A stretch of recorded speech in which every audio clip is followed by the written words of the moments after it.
Então, boa tarde a todos e a todas. Sejam todos bem-vindos ao terceiro ciclo de debate sobre águas urbanas. Meu nome é Mauro Barros Filho, sou professor da disciplina de Águas Urbanas, que é ofertada pelo Programa de Pós-Graduação em Engenharia Civil e Ambiental, o PPGECA, da Universidade Federal de Campina Grande.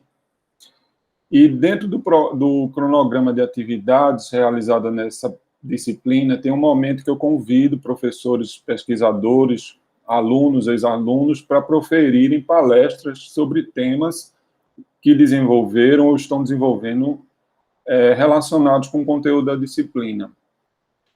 Nessa edição do evento, contamos com 7 palestras que sempre ocorrem nas quartas-feiras, às 16 horas. Já tivemos 3 palestras, a palestra do professor Marcos Suassuna, a palestra de Camila Lacerda e a palestra do professor Fabiano Diniz. E hoje eu tenho a honra e o prazer de contar com a presença de Priscila Alves, para proferir a palestra Projeto Planegi, integrando aspectos sociais e ambientais na redução do risco a alagamentos. Priscila Barros Ramalho Alves é engenheira civil pela Universidade Federal de Campina Grande, UFCG, com período sanduíche na University of New Mexico, Estados Unidos, e engenharia de segurança do trabalho pela Faculdade de Ciências Integradas de Patos, FIP. Mestre em Engenharia Civil e Ambiental pelo UFCG na área de drenagem urbana, recursos hídricos e sustentabilidade ambiental. Ela exerce a função de pesquisadora em Engenharia de Recursos Hídricos desde 2015, professora tutora da FIP, Senai e do IFPB entre 2015 e 2017 nas áreas de sustentabilidade, engenharia de segurança do trabalho e engenharia civil. Atualmente é doutoranda da University of Exeter, eu não sei se é assim que pronuncia Exeter, no Reino Unido, na área de engenharia de recursos hídricos, modelagem e sustentabilidade urbana. E é integrante do Centro for Water Systems, CWS. Após a exposição da palestrante, abriremos para o debate. Para fazer perguntas, os ouvintes podem se inscrever no chat. Os alunos matriculados na disciplina terão prioridade para as perguntas. Solicito que, durante a apresentação, todos mantenham os áudios desligados. Posteriormente, no debate, os áudios serão liberados. Então, gostaria de agradecer a Priscila por ter aceito o meu convite, né? Priscila está na Inglaterra, né? E o fuso horário diferente do nosso, e é com muita satisfação que eu conto com a presença de Priscila aqui, né? E eu gostaria de agradecer também todos os participantes que estão aqui presentes. Sem mais, passo a palavra para a Priscila. Muito obrigada, Mauro. Adorei o resumo. Gostei muito. Depois eu vou querer. Tu falou de uma ótima forma, bem sucinta. Deixa eu tentar aqui compartilhar minha tela com você. Priscila, se ficou faltando alguma coisa, você se quiser complementar, pode falar, tá? Não se preocupe. Eu gostei demais. Eu não sou muito boa em deixar o texto, sabe, curtinho. Adorei. Tu só me avisa se vocês conseguirem. Tá tudo ok aqui. Dá para ver? Pronto. Então, em primeiro lugar, eu que quero agradecer a oportunidade, né, de estar aqui, como eu estava conversando com o professor Mauro. Eu estou muito feliz, realmente a única chance que eu tinha de participar era se vocês estivessem fazendo esse formato online, então eis uma boa coisa, né, de toda essa mudança que ocorreu devido à pandemia, mas que é muito gratificante estar aqui, embora que não geograficamente no mesmo espaço, né, mas estamos juntos aqui neste encontro. É muito bom estar de volta ao PPGECA, que é a minha casa, né, o UFCG, que é a minha casa, E vou falar um pouco sobre isso também na palestra de hoje. Bom, o título da minha fala é Projeto Planegi, e eu vou estar explicando para vocês o que significa esse nome, por que esse nome, né? Integrando aspectos sociais e ambientais na redução do risco a alagamentos. Eu quero iniciar falando um pouquinho para vocês sobre. Deixa só eu fazer o teste aqui para passar. Pronto. Quem sou eu? Essa sou eu, vocês estão vendo a minha foto. Eu adoro essa foto, porque não sei se todos são de Campina Grande ou não, mas essa dá para ver ligeiramente na foto. É uma daquelas casinhas, né, lá do Parque da Criança, que eu frequentava bastante quando eu era criança, né, quando eu estava aí, quando eu fui crescendo, em Campina Grande. Eu sou de Campina Grande, nasci lá no Hospital da FAP, né? E essa foto, eu ainda tentei fazer uma pesquisa de campo com a minha mãe, fiz: "Mãe, que ano foi essa foto?" Ela não sabia dizer, então por isso que eu coloquei, foi em algum momento lá dos anos 90, né? Quando eu estava por aí, na verdade, estava por aí por muito mais tempo, que eu vou estar explicando para vocês um pouquinho, de quem eu sou, né? Essa sou eu atualmente, né, um pouco maior do que naquela foto. Como o professor Mauro falou, eu fiz graduação em engenharia civil na UFCG, então em 2010 eu iniciei o meu curso, né, ainda muito nova, sem saber muito bem o que era que eu ia fazer e como era que eu ia exercer a engenharia civil, ainda conhecendo muitas coisas, com muitos sonhos, mas iniciei, né, em 2010.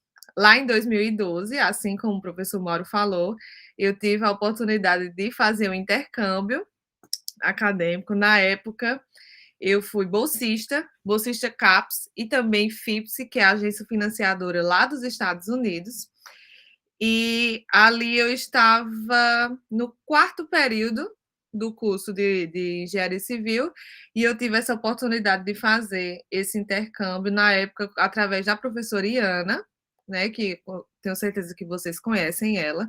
Ela é professora do curso de engenharia civil, né, e também ela também exerce funções no PPGECA, né? Então, na época, participei de uma seleção, tinham 2 vagas e acabei passando e fui nessa grande jornada corajosa, sem conhecer ninguém, sem saber de nada do que seria morar um tempo fora, mas que foi uma experiência que eu costumo dizer que mudou toda a minha perspectiva e todos os meus anseios e sonhos, se eu puder falar algo assim, porque realmente foi algo que eu gostei bastante e que é um dos motivos de eu estar aqui hoje na Inglaterra fazendo esse doutorado. Eu retornei ao Brasil depois desse intercâmbio, foi um intercâmbio de graduação de 6 meses apenas, então eu voltei, terminei o curso de engenharia civil e em 2015 eu comecei o meu mestrado. Fui orientada pela professora Iana e pela professora Patrícia, né? Concluí o meu mestrado em 2017, foi 2 anos de mestrado, no mesmo programa que vocês estão hoje participando, né? Que vocês são alunos. E foi uma experiência maravilhosa, mas eu meio que tinha aquela sementinha plantada no meu coração de que eu queria ainda tentar ir para fora novamente, né? Tentar mais uma vez tentar fazer ou parte do meu doutorado ou o meu doutorado inteiro. Não sabia muito bem como é que funcionava, mas tinha o desejo. Então, lá na metade do mestrado, mais ou menos no fim do ano 2015, eu estava numa disciplina, e isso é muito interessante, eu estava fazendo uma disciplina do professor Carlos Galvão, né? E ele levou um pesquisador, que o nome dele é Rodolfo Nóbrega, não sei se vocês conhecem, mas ele fez a sua graduação e o seu mestrado, se eu não me engano, o mestrado também na UFCG, ele é engenheiro civil, e Rodolfo estava passando suas férias no Brasil e Carlos convidou Rodolfo para dar uma palestra, assim como eu estou dando uma palestra hoje. E eu era uma das alunas que estava ali na sala, eu me lembro bem do dia, e Rodolfo estava falando sobre a sua pesquisa. Na época, se eu não me engano, ele estava terminando o seu doutorado, ele fez doutorado lá na Alemanha, e aquilo me encantou, né? Eu já tinha, como disse, eu já tinha aquela sementinha plantada Então, aquilo me encantou muito. Eu conversei com o Rodolfo. Hoje, o Rodolfo é o meu colega, né? Ele, inclusive, mora também aqui na Inglaterra, né? E ali eu já peguei algumas dicas. Já no ano de 2016, eu já comecei a tentar vagas e vagas e vagas de doutorado em vários países diferentes. Até que, em 2017, eu ainda cheguei a começar a fazer o meu doutorado no PPGECA, então eu fiz 6 meses de doutorado, mas foi quando saiu o resultado de que eu tinha conseguido a bolsa da CAPES para a Universidade de Exeter, aqui na Inglaterra, né? Não sei se todos sabem, mas geralmente os cursos de pós-graduação eles são pagos, né, em outros países, mesmo às vezes até inclusive até universidades públicas eles cobram a anuidade que eles chamam de tuition fees, né? Então não haveria como eu fazer um doutorado fora se eu não fosse bolsista, né, de algum lugar. Então na época eu tentei várias bolsas e consegui essa bolsa para cá e também para uma universidade lá nos Estados Unidos, mas acabei optando por vir para cá. Então, comecei aqui o meu doutorado em 2017, né? Lá no fim de 2017, fez 4 anos agora, recentemente, há um mês, há 2 meses atrás, e estou aqui, né? A minha atual situação, complementando um pouco o cronograma, o que o professor Mauro falou, é que eu submeti minha tese e estou aqui na Inglaterra. Eles demoram mais ou menos 3 meses para que haja a defesa da tese. Então, eu estou nesse momento de espera. Eu costumo dizer, é o momento de espera, porque eu submeti minha tese em setembro, já estou terminando novembro. Infelizmente, ainda não pude defender minha tese, porque aqui eles realmente passam um tempo para a defesa. Minha defesa vai acontecer mês que vem, se Deus permitir, né? Estou também trabalhando com um pós-doc, então foi aprovado aí um pós-doc, já estou exercendo a função aqui mesmo na Inglaterra. E as informações para atualizar, né? Então, essa é a primeira vez publicamente que eu vou dizer, mas estaremos nos mudando, eu e meu esposo, né? Vamos para os Estados Unidos, que eu consegui também um pós-doutorado lá, então essa é a parte da atualização do currículo. Então, a partir do ano que vem, estarei trabalhando como pós-doc lá nos Estados Unidos, na Universidade de Maryland. Bom, eu combinei, inclusive, com o professor Mauro, que no fim da discussão, se vocês quiserem perguntar alguma coisa sobre essa parte de estudar fora, e se vocês tiverem algum interesse, eu estou totalmente disponível para conversar com vocês sobre isso também. Mas iniciando um pouco sobre a fala, sobre esse projeto Planegi, o que é, qual é o contexto que ele está localizado. Bom, o projeto Planegi é parte do meu doutorado, faz parte da minha pesquisa que eu desenvolvi aqui na Universidade de Exeter, e nós tratamos muito sobre eventos extremos, né? No meu caso, como eu já tinha o viés mais sobre alagamentos, mais sobre inundações, né? Então, eu permaneci nessa linha de pesquisa, trabalhando mais com alagamentos, então, por isso que vocês estão vendo nos meus slides várias fotos de alagamentos em locais diferentes do mundo. E por que que eu fiz isso? É muito comum as pessoas acharem e considerarem que os alagamentos, eles não ocorrem em países desenvolvidos, né? Às vezes eu falo sobre alagamentos aqui na Inglaterra, nos Estados Unidos, em outros países, na Alemanha, como vocês estão vendo no slide, mas as pessoas falam: nossa, não sabia que tinha alagamentos aí, eu achei que só tinha aqui, ou que só tinha em outros países, mas as pessoas não consideram muito que, na verdade, o alagamento, né, esse evento extremo em específico, que é o evento extremo que eu trabalho mais, ele acontece em todo o mundo, né? Às vezes cidades, elas têm várias áreas que são alagadas ou então partes de suas áreas que também sofrem desse alagamento. Eu tentei colocar fotos aqui para vocês de anos diferentes, mas fotos recentes, só para exemplificar que realmente, até hoje, né, e principalmente hoje, vão ter vários pesquisadores que vão defender isso, os alagamentos eles têm se tornado mais constantes. Eu fiz algumas observações nas fotos e vocês vão ver umas pequenas bolinhas aparecendo, apenas para demonstrar que os alagamentos eles podem ou não afetar as pessoas e as infraestruturas que estão naquela área que foi alagada. Então, por exemplo, pode haver um alagamento em uma área que é apenas um campo, onde possivelmente os danos vão ser melhores, a não ser se for, por exemplo, algum local de agricultura, o que acontece muito, né? Então, se não houver um uso para aquele solo, então o alagamento ele vai ter um impacto menor. Mas o alagamento que eu trabalho mais é aquele alagamento urbano mesmo, onde vocês conseguem ver que eles podem afetar a nossa mobilidade, né? Ele pode afetar a parte do transporte, a parte dos nossos carros, das nossas bicicletas, das nossas motos. Eles também afetam pessoas, então o dia a dia de pessoas, vocês estão vendo nessa foto aí da China, né? Onde as pessoas estão tentando cruzar uma rua para ir a um mercado, a uma farmácia, ao trabalho, para a escola, e aquele alagamento está ali no meio de suas atividades diárias.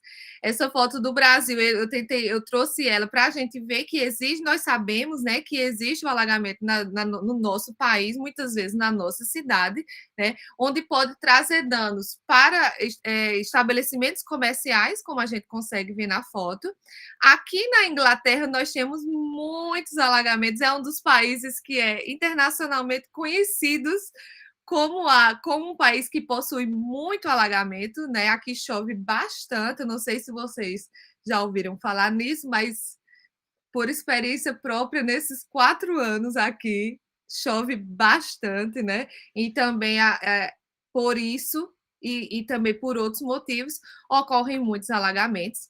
E a foto mais atual que eu trouxe para vocês é da Alemanha, então são essa foto que, inclusive, ela ficou muito famosa nas redes sociais. Foi um alagamento que aconteceu, uma grande precipitação que aconteceu agora em 2021, e vocês conseguem ver a foto do antes e do depois, né? Acho que vocês conseguem ver o meu mouse, onde aqui está a área antes, é uma pequena cidade na Alemanha, e aqui está a área depois do alagamento, e aqui houveram grandes danos, né? Praticamente todas essas casas que estavam localizadas nessa área, elas sofreram danos, inclusive pessoas, infelizmente, não conseguiram sobreviver a esse evento, além de danos em todo o sistema, né? De que forma essa área dessa pequena cidade na Alemanha. Então, um evento muito atual e que realmente teve grande impacto na mídia, certo? Eu trouxe esse gráfico para vocês que ele traz um pouco de quanto foi gasto em bilhões de dólares, certo? Com desastres por ano nos Estados Unidos. Então, lá nos Estados Unidos, eles têm não somente alagamentos, mas eles também sofrem muito com secas, eles também têm muitos casos de incêndios, né? E também de tempestades muito fortes, ciclones, tudo aquilo que a gente vê na mídia realmente acontece. É um país muito grande, então vocês conseguem ver a diferença desses últimos anos, como esses desastres, né, têm acontecido e que por isso o país ele tem gastado muito mais para tentar reduzir os efeitos, né, desses desastres, né? Aqui ele não traz o dado exatamente de quanto foi por tipo de evento extremo, mas ele traz realmente essa conta que é sobre todos os eventos no último ano, no ano de 2020. Como eu estava conversando antes, aqui com o professor Mauro, eu moro neste local na Inglaterra, então vocês conseguem ver a bolinha. Isso é a Inglaterra, né? E vocês conseguem ver, isso foi uma grande chuva que aconteceu em grande parte do país, e todos esses pontos vermelhos e amarelos são áreas que estavam com aquelas que eles chamam risco médio e risco alto de alagamento. A cidade que eu moro, a cidade de Exeter, é uma cidade que tem muito alagamento, já teve muito alagamento no passado, né? Inclusive, nós moramos aqui no nosso apartamento, estamos em uma área de alagamento, então toda vez que tem uma precipitação um pouco mais alta, né, a gente recebe uma mensagem no nosso celular, recebe um e-mail também e uma ligação. Eles fazem as 3 coisas ao mesmo tempo: e-mail, mensagem e ligação. E eles nos ligam para dizer que está com chance de alagamento, para a gente ficar em alerta, né, de que o evento, de que nós estamos ali com o risco iminente de que pode acontecer. Nesses 4 anos, nunca passamos por nada muito, muito grande, né? Mas já vimos diversos locais aqui na cidade que alagaram, né? No nosso, se pensarmos no ponto de vista de que a gente estava se deslocando e que a gente precisou mudar a nossa rota, porque tinha várias ruas e partes de ruas com alagamentos. Então, um outro exemplo que eu trago para vocês é também o caso lá do Canadá.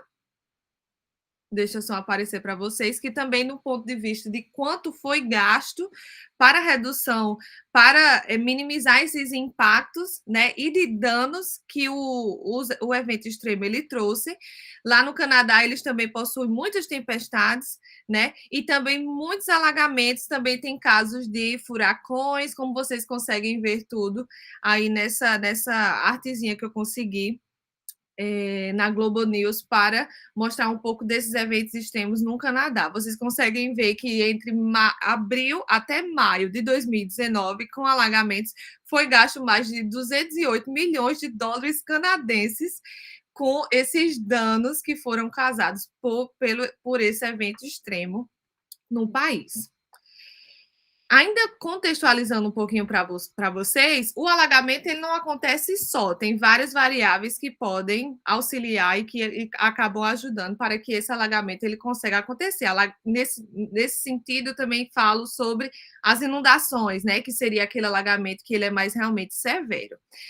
Esse ano saiu, eu não sei se todos tiveram acesso, mas também foi muito divulgado na mídia, em todos os jornais, inclusive no Brasil, eu me lembro que eu assisti bastante, que foi o relatório do IPCC, o relatório número 6, né, que ele traz um pouco de como está a situação das mudanças climáticas em todo o mundo. Então, eu trouxe esses 3 mapinhas aqui para a gente, que ele traz esse ponto de vista mais geral, mais global, né? Eles converteram as áreas dos países nesse formatozinho aqui que vocês conseguem ver. Deixa eu ver aqui meu mouse, onde é que está para vocês. E esse primeiro mapa aqui, ele fala exatamente sobre as altas temperaturas. O segundo mapa, ele fala sobre a precipitação extrema. E o terceiro mapa, ele fala sobre secas ecológicas e de agricultura, né, que a gente chama. E nós conseguimos ver, aqui está a área do Brasil, né, mais ou menos aqui. Inclusive, ele fala o Nordeste da América do Sul e o Sudeste da América do Sul, é mais ou menos onde nós estamos no mapa, né? E o relatório fala que aqui nós temos um aumento dessas temperaturas extremas no nosso país, ou seja, está mais quente. Nós, aqui na região Sudeste, ele fala que houve esse aumento das precipitações mais extremas, né? E aqui, com relação à seca, vocês conseguem ver que o hexágono do Nordeste está amarelinho, ou seja, houve também um aumento, né, nessa seca, e é o que nós enfrentamos muito fortemente por estarmos localizados na região Nordeste, e isso nós sabemos por experiência própria, né, de que nós enfrentamos bastante secas, períodos de seca, né, enquanto vivendo no Nordeste. Então, realmente, é apenas para trazer o contexto para vocês de que essas mudanças climáticas elas têm acontecido não só no nosso país, não só no Brasil, mas, na verdade, em todo o mundo, em países desenvolvidos e também países em desenvolvimento. Aliado a tudo isso, a minha tese ainda está no contexto onde nós temos mais de um evento extremo na mesma região. E eu preparei aqui essa imagem para vocês para tentar exemplificar um pouco para vocês. É uma área que ela está em bastante crescimento, certo? Então, se vocês derem uma googada rápida procurando artigos sobre esse tópico de como fazer esse planejamento integrado, né, das secas, da escassez hídrica com alagamentos, quando acontece na mesma região. É uma área onde realmente muitas pessoas têm buscado mais informações sobre metodologias de como fazer essa integração de uma forma mais eficiente. Então, vocês conseguem ver aqui nesse desenho, se eu puder falar assim, que eu preparei para vocês. Então, muitas vezes o que acontece é que nós temos uma região, certo? De que ela enfrenta níveis, e aqui podemos falar dessa forma, níveis diferentes da escassez hídrica, onde áreas elas passam mais por aquela escassez hídrica mais severa, outra podemos dizer uma escassez hídrica mais mediana e outra uma escassez hídrica mais baixa, certo? Então, isso que significa essa mudança das cores.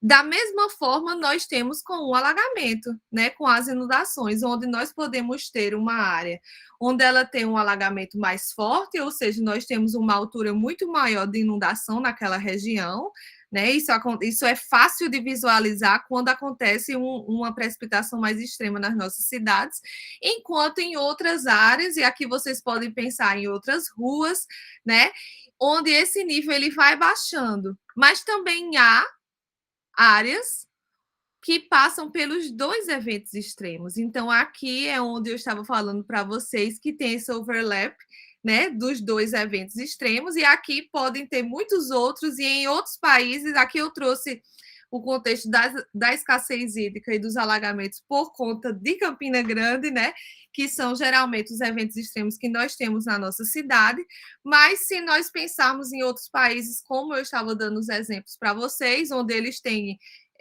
furacões, onde eles têm tempestades muito fortes. Então, aquela mesma região geográfica, aquela mesma área, né, acaba enfrentando mais de um evento extremo, o que leva a pensar de que metodologias mais apropriadas devem ser desenvolvidas visando essas áreas para que uma solução consiga trazer benefícios que também afetem o outro evento extremo, ou seja, reduza também os impactos do outro evento extremo. E é mais ou menos nesse contexto que a minha pesquisa está inserida. Aqui eu trouxe essas duas publicações, que são publicações que eu sugiro para vocês, se for do interesse de vocês, para que vocês leiam, né, que são publicações muito boas e que trazem muitos ensinamentos para nós.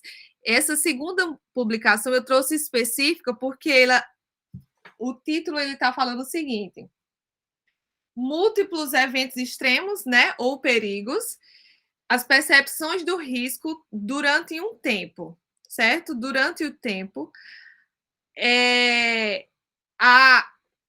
como é que eu posso falar? Os resultados que vieram provenientes uma análise na Itália e na Suécia durante o período da pandemia. Então, esse artigo também é muito interessante, porque ele vai trazer o contexto dos eventos extremos, né? Então, por exemplo, o alagamento e a seca, mas com uma outra situação que estava acontecendo na mesma região geográfica, como eu estava falando para vocês, que era a pandemia. Então, ele traz realmente essa percepção do risco das pessoas que estão são duas cidades, uma na Itália e outra na Suécia, onde eles avaliam se a pandemia acabou piorando ou deixando mais severa essa percepção do risco quando aconteceu os alagamentos e as secas e outros eventos extremos que ocorreram nesses dois países durante a pandemia. É bem aquele contexto onde nós estamos na pandemia, foi uma situação que realmente muito drástica, onde nós sofremos bastante, mas os eventos extremos eles não deixaram de acontecer por causa da pandemia. Então, foi mais uma situação de risco, né, durante esse período de que estávamos, por exemplo, isolados e que precisávamos ficar em casa. Então, a minha pesquisa ela acaba entrando em todo esse contexto. Mas agora eu gostaria de conversar um pouco com vocês sobre o que é, então, esse risco ao desastres. E se vocês derem uma lida, uma estudada, vocês vão perceber que existem inúmeras definições, né, sobre o que é um risco ao desastre.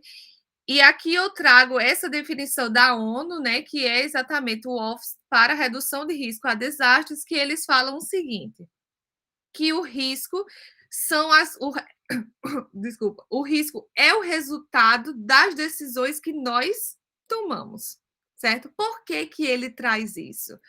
Eles falam que, e é mais ou menos a linha de pesquisa que eu acabo seguindo, certo? Eles falam que não existem desastres naturais, mas na verdade existem os eventos extremos, se a gente puder traduzir, naturais, ou seja, uma chuva ou uma precipitação forte, né?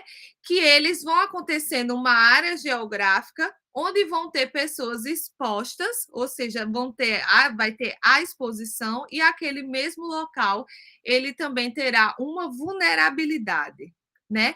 E acaba que quando existe o evento extremo, a vulnerabilidade e a exposição, então essa funçãozinha que eu coloquei aqui embaixo no slide para vocês, então o risco ele vai acontecer sobre essas circunstâncias.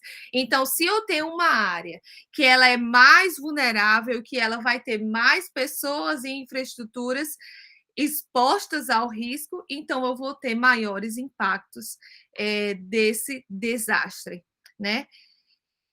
Aqui está mais ou menos esse mapinha para trazer essa explicação para vocês, onde vocês conseguem ver cores diferentes, certo? Dos eventos do alagamento por si só. Então, se nós estivermos olhando o alagamento sem pensar na vulnerabilidade e na exposição, como eu estava falando com vocês, aqui são tempos de retorno diferentes. O laranja vai ser de 20 anos e o amarelo vai ser de 100 anos. Vocês conseguem ver o comportamento no mapa, certo? Mas vocês vão ver que a partir do momento que eu vou ter eventos extremos mais severos, então essa diferença entre o laranja e o amarelo, eu vou ter mais casinhas, certo? Infraestrutura e casas expostas a esse evento. Se eu não tivesse nenhuma casa e eu não tivesse nenhuma pessoa e eu não tivesse um pedaço de terra que eu estivesse usando para a agricultura, e aqui a gente poderia dar muitos e muitos exemplos, então eu não teria ninguém, nem nenhuma infraestrutura exposta àquele risco. Então, possivelmente, o meu dano ele seria muito menor, o meu impacto ele seria menor. Então, nesse ponto de vista, se eu tenho mais pessoas e mais infraestruturas e mais equipamentos expostos ao risco, então eu terei um impacto maior, considerando que as áreas para o evento extremo por si só, nesse caso o alagamento, ele vai continuar mesmo. Então, o que muda realmente é a quantidade de pessoas e de infraestrutura que estão expostas a esse evento extremo. Esse mapa ele não traz a análise da vulnerabilidade, mas imagine, aqui eu coloquei o símbolozinho do GIS, do SIG, para a gente pensar um pouco, de que imagine que a mesma região, então seria esse primeiro quadradinho aqui, ele pode ter a camada do evento extremo, e eu vi que a professora Iana entrou, ela pode me corrigir se eu estiver explicando errado.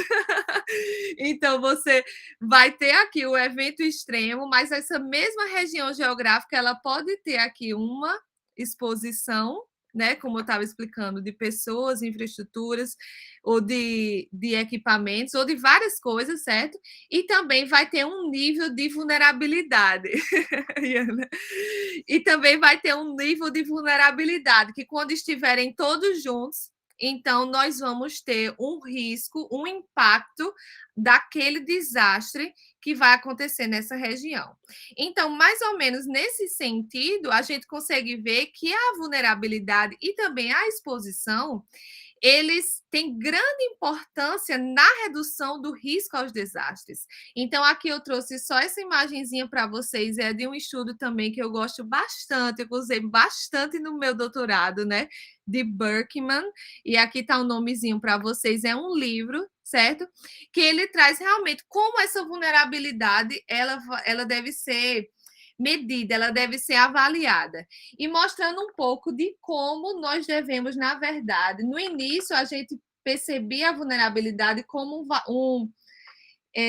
um fator interno ao risco, mas que nós devemos aumentar e abranger um pouco esse nosso conceito para que a gente pense que a vulnerabilidade, na verdade, ela vai ter vários aspectos, né? Uma vulnerabilidade é um alagamento, por exemplo, ele vai vários aspectos e vários fatores podem contribuir para uma região ser mais vulnerável a um evento extremo, a um alagamento, do que outras. E aqui, nesse ponto de vista, são fatores que, como nós somos engenheiros, eu não sei muito bem com a formação de vocês, né?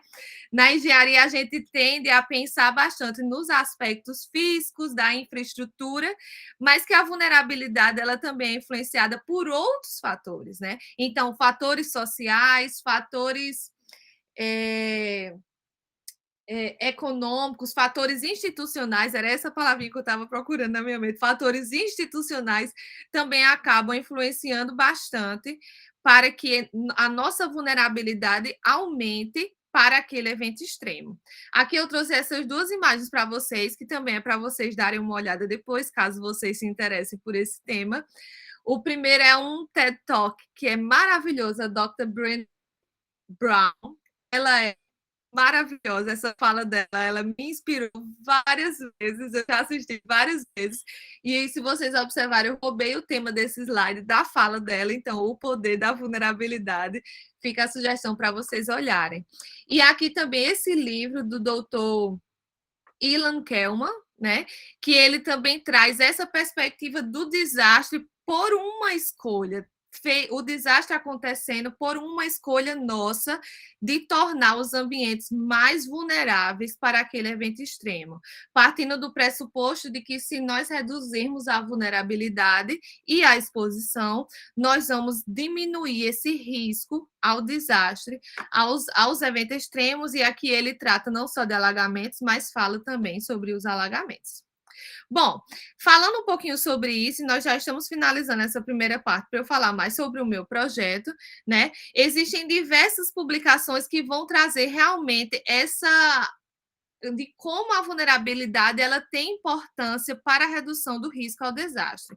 Aqui eu trago essa de Coulter et al. 2018, que também é uma publicação muito famosa, então, se vocês gostarem desta área, vale a pena vocês darem uma lida nela, onde essa autora, o nome dela é Susan, onde Susan, ela acaba fazendo uma análise geral de todos os fatores que vão contribuir para o evento extremo, né? Para o desastre por si só. Então, aqui vocês conseguem ver o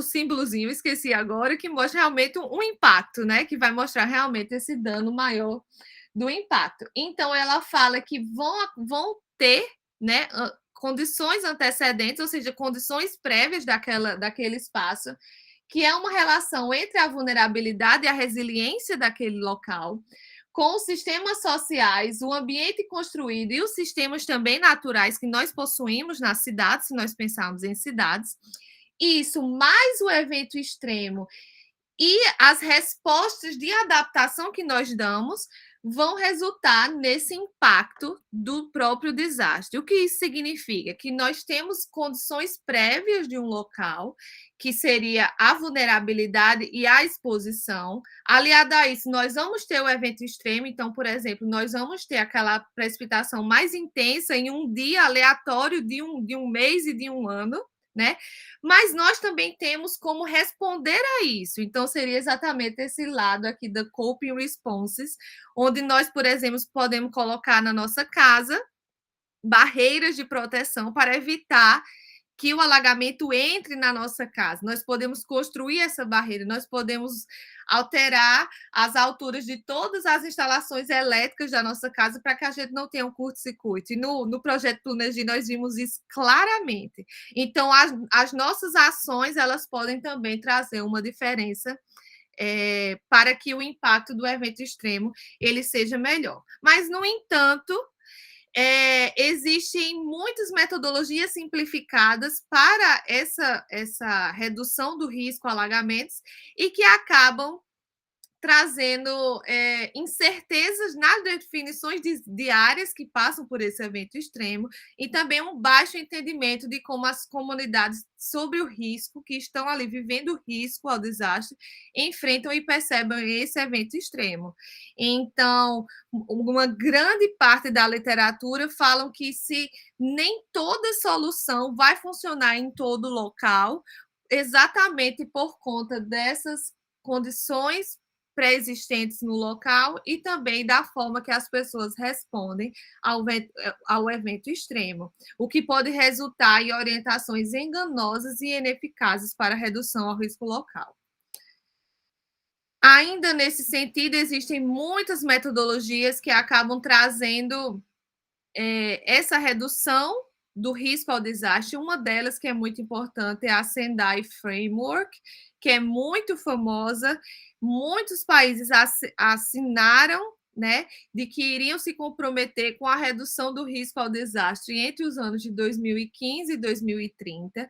Eles trazem diversas targets, né, diversos objetivos para que ocorra realmente essa redução dos impactos causados pelos desastres, e também trazem várias prioridades que devem ser atendidas por todos os países que assinaram que iriam fazer até 2030.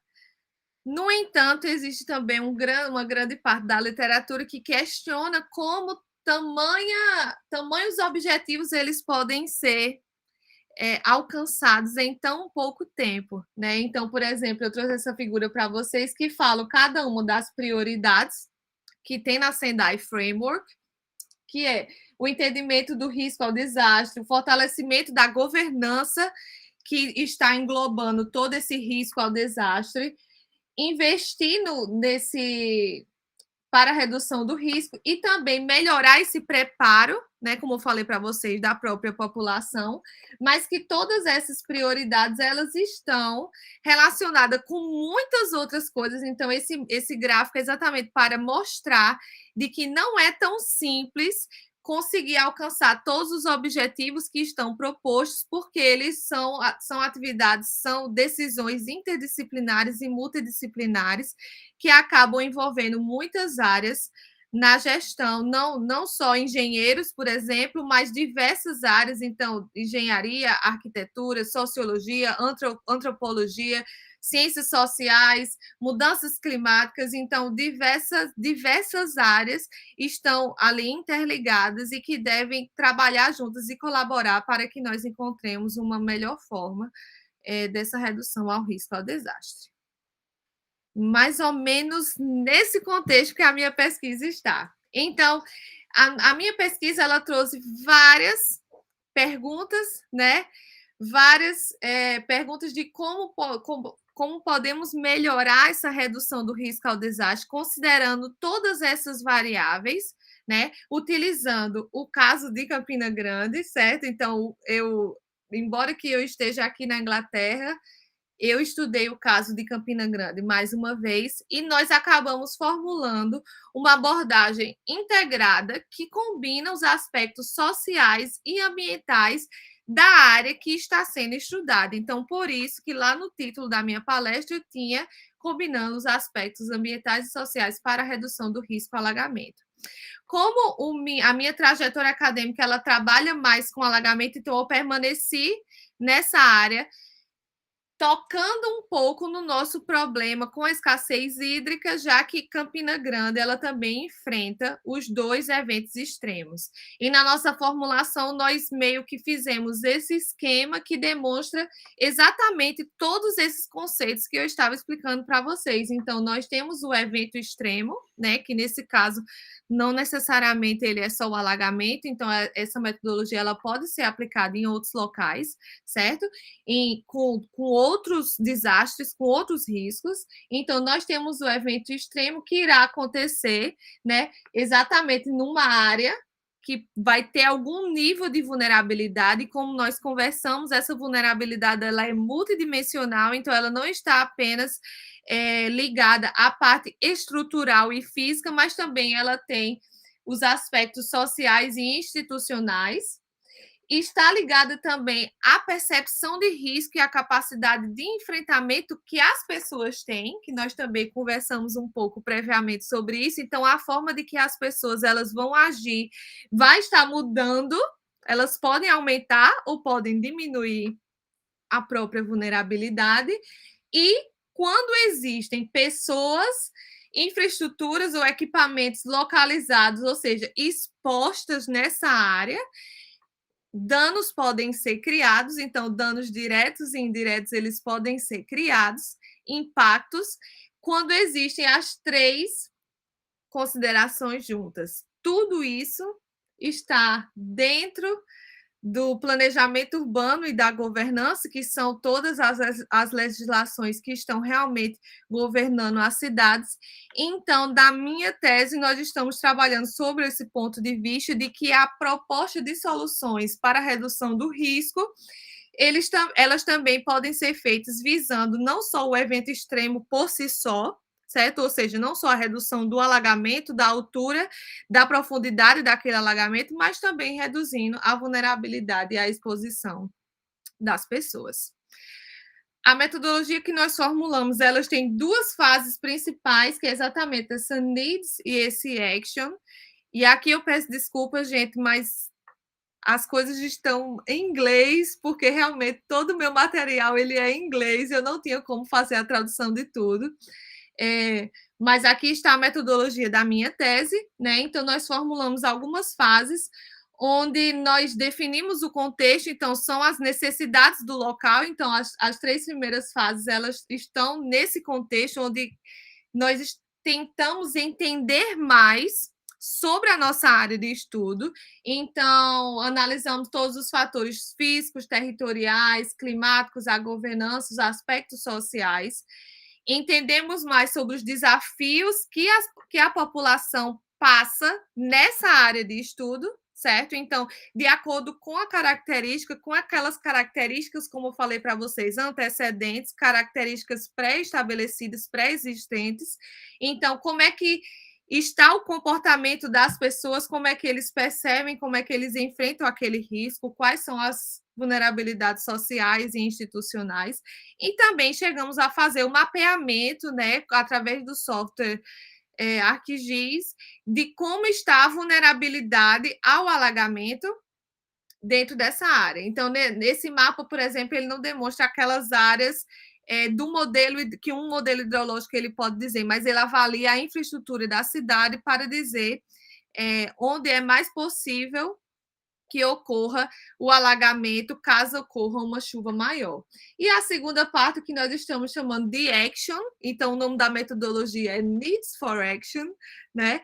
Onde nós avaliamos soluções para a cidade. Então, nós avaliamos qual é a eficiência de medidas sustentáveis, visando não apenas o benefício ambiental, que seria a redução da profundidade do alagamento, mas também trazer outros benefícios sociais e econômicos para a população. Então, partindo dessa ideia, vocês conseguem ver aqui na imagem, da área que está alagada antes de aplicar as soluções e da área após as soluções, sabendo que a solução ela deve dar benefícios ambientais, econômicos e sociais. E, por fim, nós fizemos uma proposta de algumas ações que devem ser implementadas utilizando o caso de Campina. Então, falando mais agora, eu vou tentar não demorar muito, sobre a situação de Campina Grande, nós, não sei se todos são de Campina ou não, mas nós temos mais de 400 mil habitantes, né, na nossa cidade. É uma cidade que ela é um polo e ela acaba trazendo muitos estudantes, muitas pessoas para trabalhar por causa da indústria, por causa do nosso poder econômico dentro do estado, né, como a segunda maior cidade no estado. Mas é uma cidade que ela tem predisposição ao enfrentamento de alagamentos e escassez hídricas. Então, eu vi que, por exemplo, uma das palestrantes que vai estar falando com vocês nesses dias vai ser Meire, né? Meire Maria Cordão. Então, um dos nossos trabalhos, inclusive nesse trabalho específico, eu pude contribuir um pouco com ela através do projeto Planegir, onde quando nós fomos às casas, e isso eu vou estar explicando para vocês, nós fazíamos perguntas de como as pessoas enfrentavam não só o alagamento, mas também a escassez hídrica, hídrica. Então, nós avaliávamos, por exemplo, se as pessoas eles tinham caixas d'água em suas casas, se eles tinham garrafas, onde era que eles podiam estocar um pouco de água para passar por aquele momento também de seca. Né? No nosso projeto, após aplicar o questionário com diversas pessoas, então nós aplicamos com 172 pessoas, mas nós também coletamos dados oficiais com a Defesa Civil e com autoridades em geral, as pessoas que estavam ali na vigência, né, do ano de 2019 e do ano de 2021. Então, eles acabaram disponibilizando vários dados oficiais, onde nós conseguimos construir essa malha, né, que nós chamamos de mapa histórico de alagamentos, que na verdade ele nos mostra pontos, 360 pontos da cidade de Campina Grande, onde já houve um caso de alagamento no passado, certo? Em algum momento as pessoas elas não sabiam estimar exatamente quando, então nós tiramos esse dado, o dado da data, né? Mas é apenas uma indicação de locais em Campina Grande que já houve algum tipo de alagamento no passado. Então, vocês conseguem ver esses pontos aqui nesse segundo mapazinho desse slide.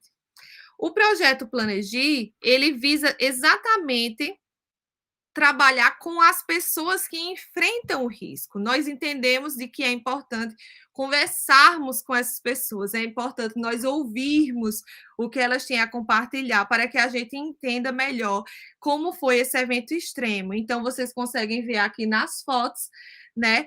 Foi do projeto Planegir lá em 2019, certo? Onde foi a primeira fase do nosso projeto, onde nós fomos nas casas das pessoas para realmente aplicar os questionários e para ouvir um pouco, compartilhar e mais ouvir realmente o que eles tinham a nos falar das medidas que eles acreditam que eram as soluções, das razões que eles achavam que realmente estavam causando aquele alagamento e, nesse caso, também a escassez hídrica em Campina Grande. Então, vocês vão ver algumas fotos e algumas imagens aqui do nosso projeto. O nosso projeto ele teve duas fases, a fase 1 e a fase 2, né? Como eu falei para vocês, a metodologia ela tem a metodologia do meu doutorado, ela tem duas partes principais, que é o needs e o action, ou seja, as necessidades e as ações que nós devemos propor.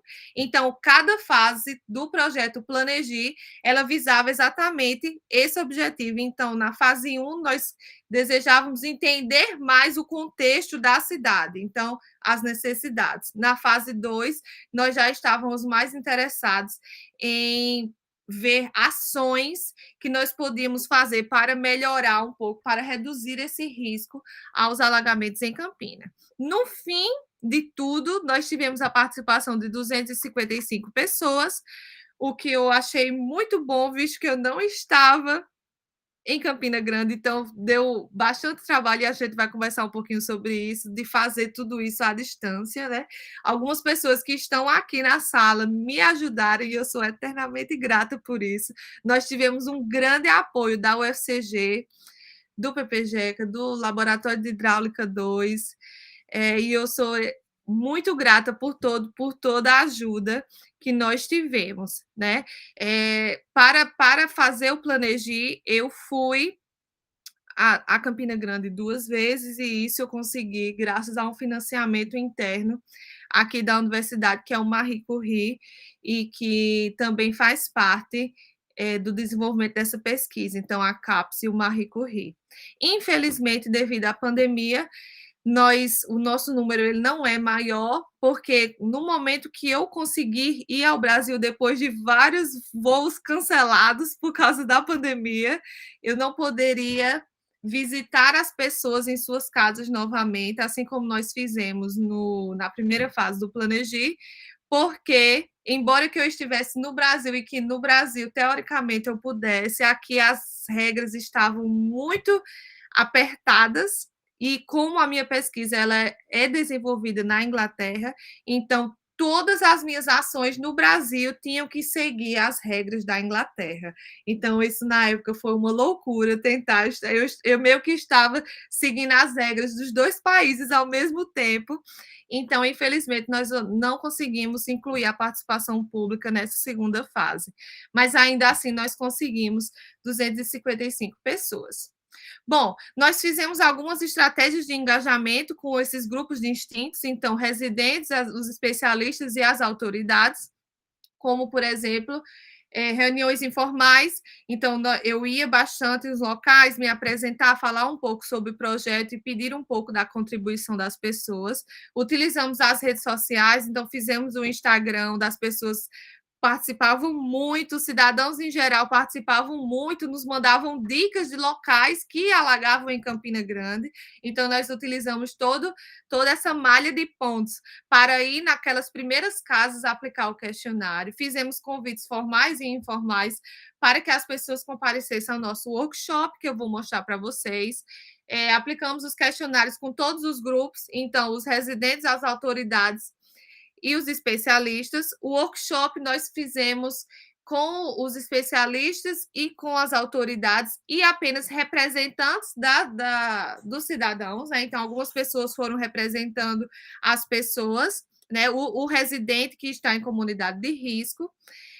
A participação pública foi realmente a maior participação pública foi realmente indo até as casas das pessoas, fazer questionamentos e aplicar os questionários. Nós tivemos um grande apoio também da Defesa Civil e da Prefeitura Municipal, que nos auxiliou bastante. Vocês viram nas fotos que nós estávamos com os coletes da Defesa Civil, o que foi maravilhoso, porque todo mundo conhece a Defesa Civil, principalmente quem mora em um local de risco. Então, eles acabam nos respeitando muito mais, eles queriam participar da nossa pesquisa porque eles entendiam que era uma coisa séria e que poderia trazer realmente soluções para eles. Aqui tem algumas fotos, aqui tem os pontos finais de onde nós fomos.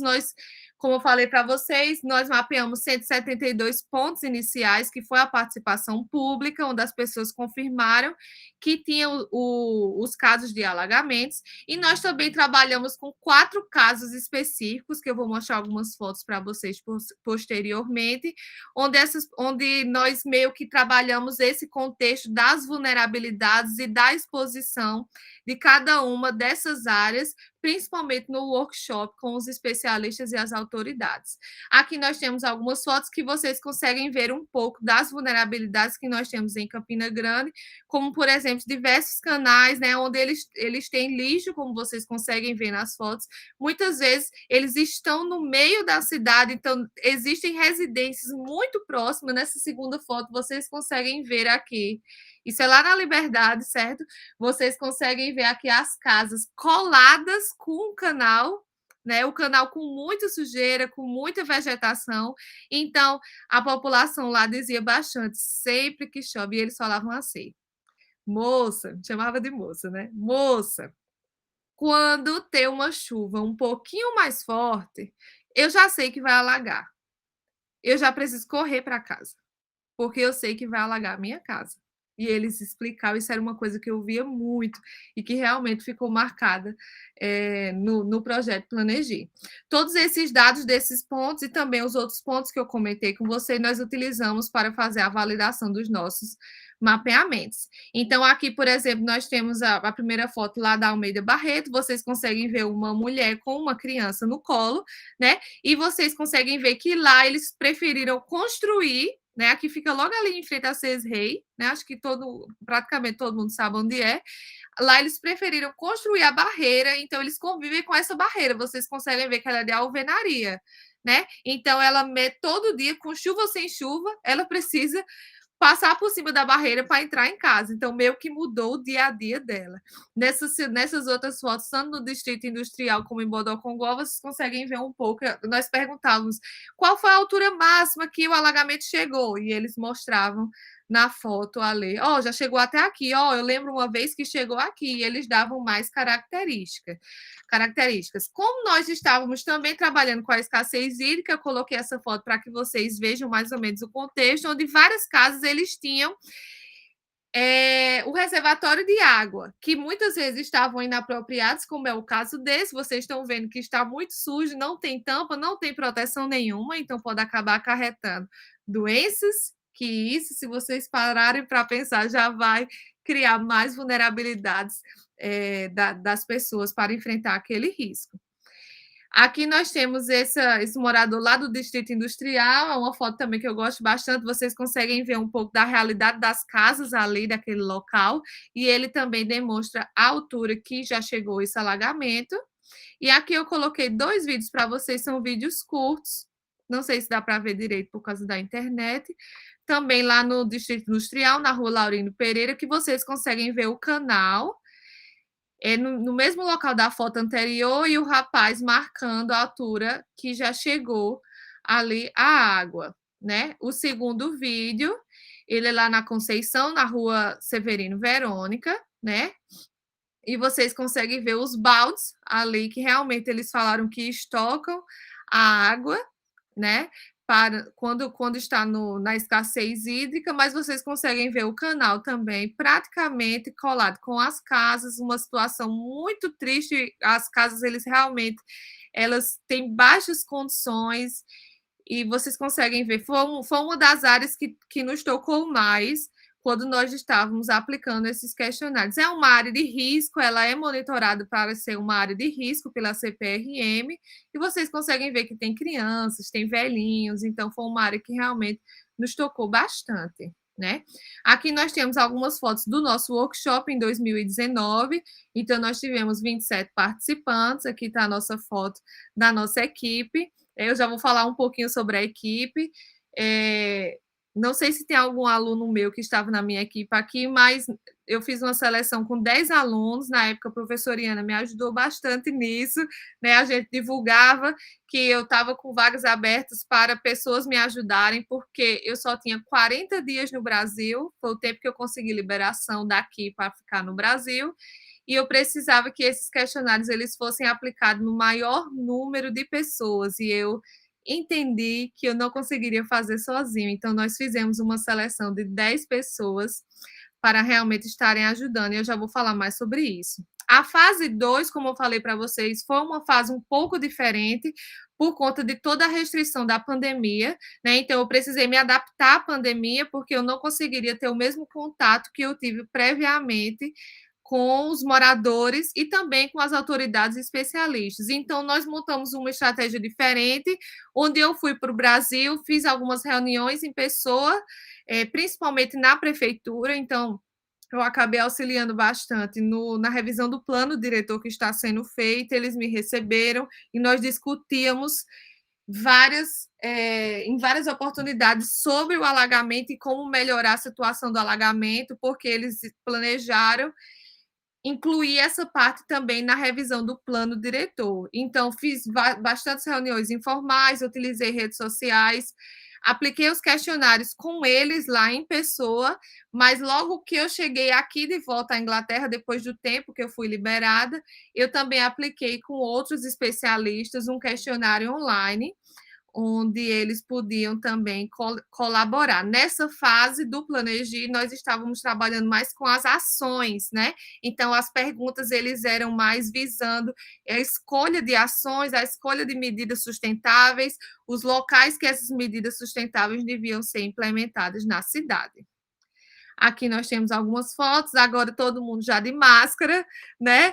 Então, todo mundo com distanciamento, salas pequenas, poucas pessoas na sala, assim como eu falei para vocês, nessa época eu precisei seguir as regras dos 2 países.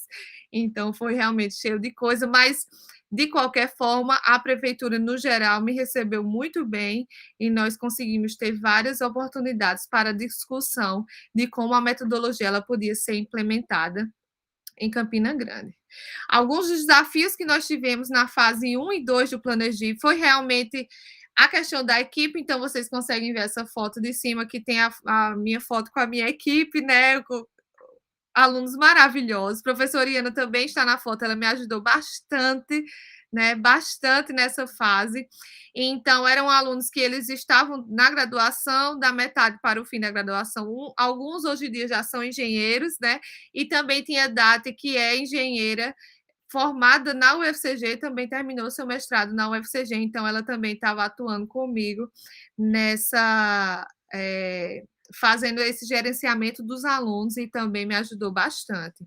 Como eu falei para vocês, nós trabalhamos 4 casos, né? Então, aqui estão algumas fotos para vocês, mas uma coisa que eu queria enfatizar é como é importante essa rede de contatos, iniciar o contato com os participantes. Então, tanto com as autoridades, com os especialistas ou com os residentes, é preciso ter uma comunicação apropriada para cada uma das falas, saber se comunicar. E isso foi algo que eu fui aprendendo com o passar dos dias, enquanto eu estava fazendo o Planegi. Então, tem algumas diferenças entre as formas de comunicação que, por exemplo, eu não poderia usar apenas uma fala técnica com os residentes, então eu precisei me adaptar à forma que eles falam para também falar. E também precisei aprender a ouvi-los, né? E isso é algo que eu tenho para mim, que foi muito importante, saber ouvir o que o residente tem para falar, saber ouvir o que o especialista tem para falar e saber ouvir o que a autoridade tem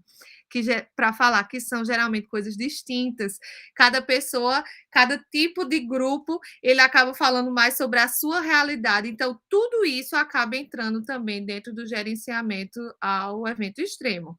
Certo? E no fim, nós tivemos conflitos e decisões por conta da pandemia, que eu já falei um pouco para vocês. E agora, rapidamente, vamos para os resultados. Nós dividimos os resultados do Planegi, da minha tese também, em 5 partes, onde, como eu falei para vocês, a metodologia ela é o Needs for Action, então nós dividimos nas partes que estão ali para os needs, para as necessidades do local, e a partir do resultado das 3 primeiras fases, nós simulamos também algumas soluções que são medidas verdes para a cidade de Campina Grande, então a parte das actions. Então, no fim das contas, nós acabamos publicando alguns artigos, então está aqui para vocês, caso vocês se interessem para ver.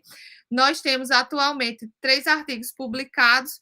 Um artigo que essa semana, então eu fiquei feliz, porque foi ontem, eu digo, foi bom por causa da minha palestra da manhã, que ele foi aceito, né? Então, muito provavelmente aí nas próximas semanas ele vai estar publicado, e eu ainda tenho um dos artigos que está na rodada de revisão e eu estou aguardando para ver qual vai ser o resultado. Então, todos esses artigos, eles formam os resultados da pesquisa.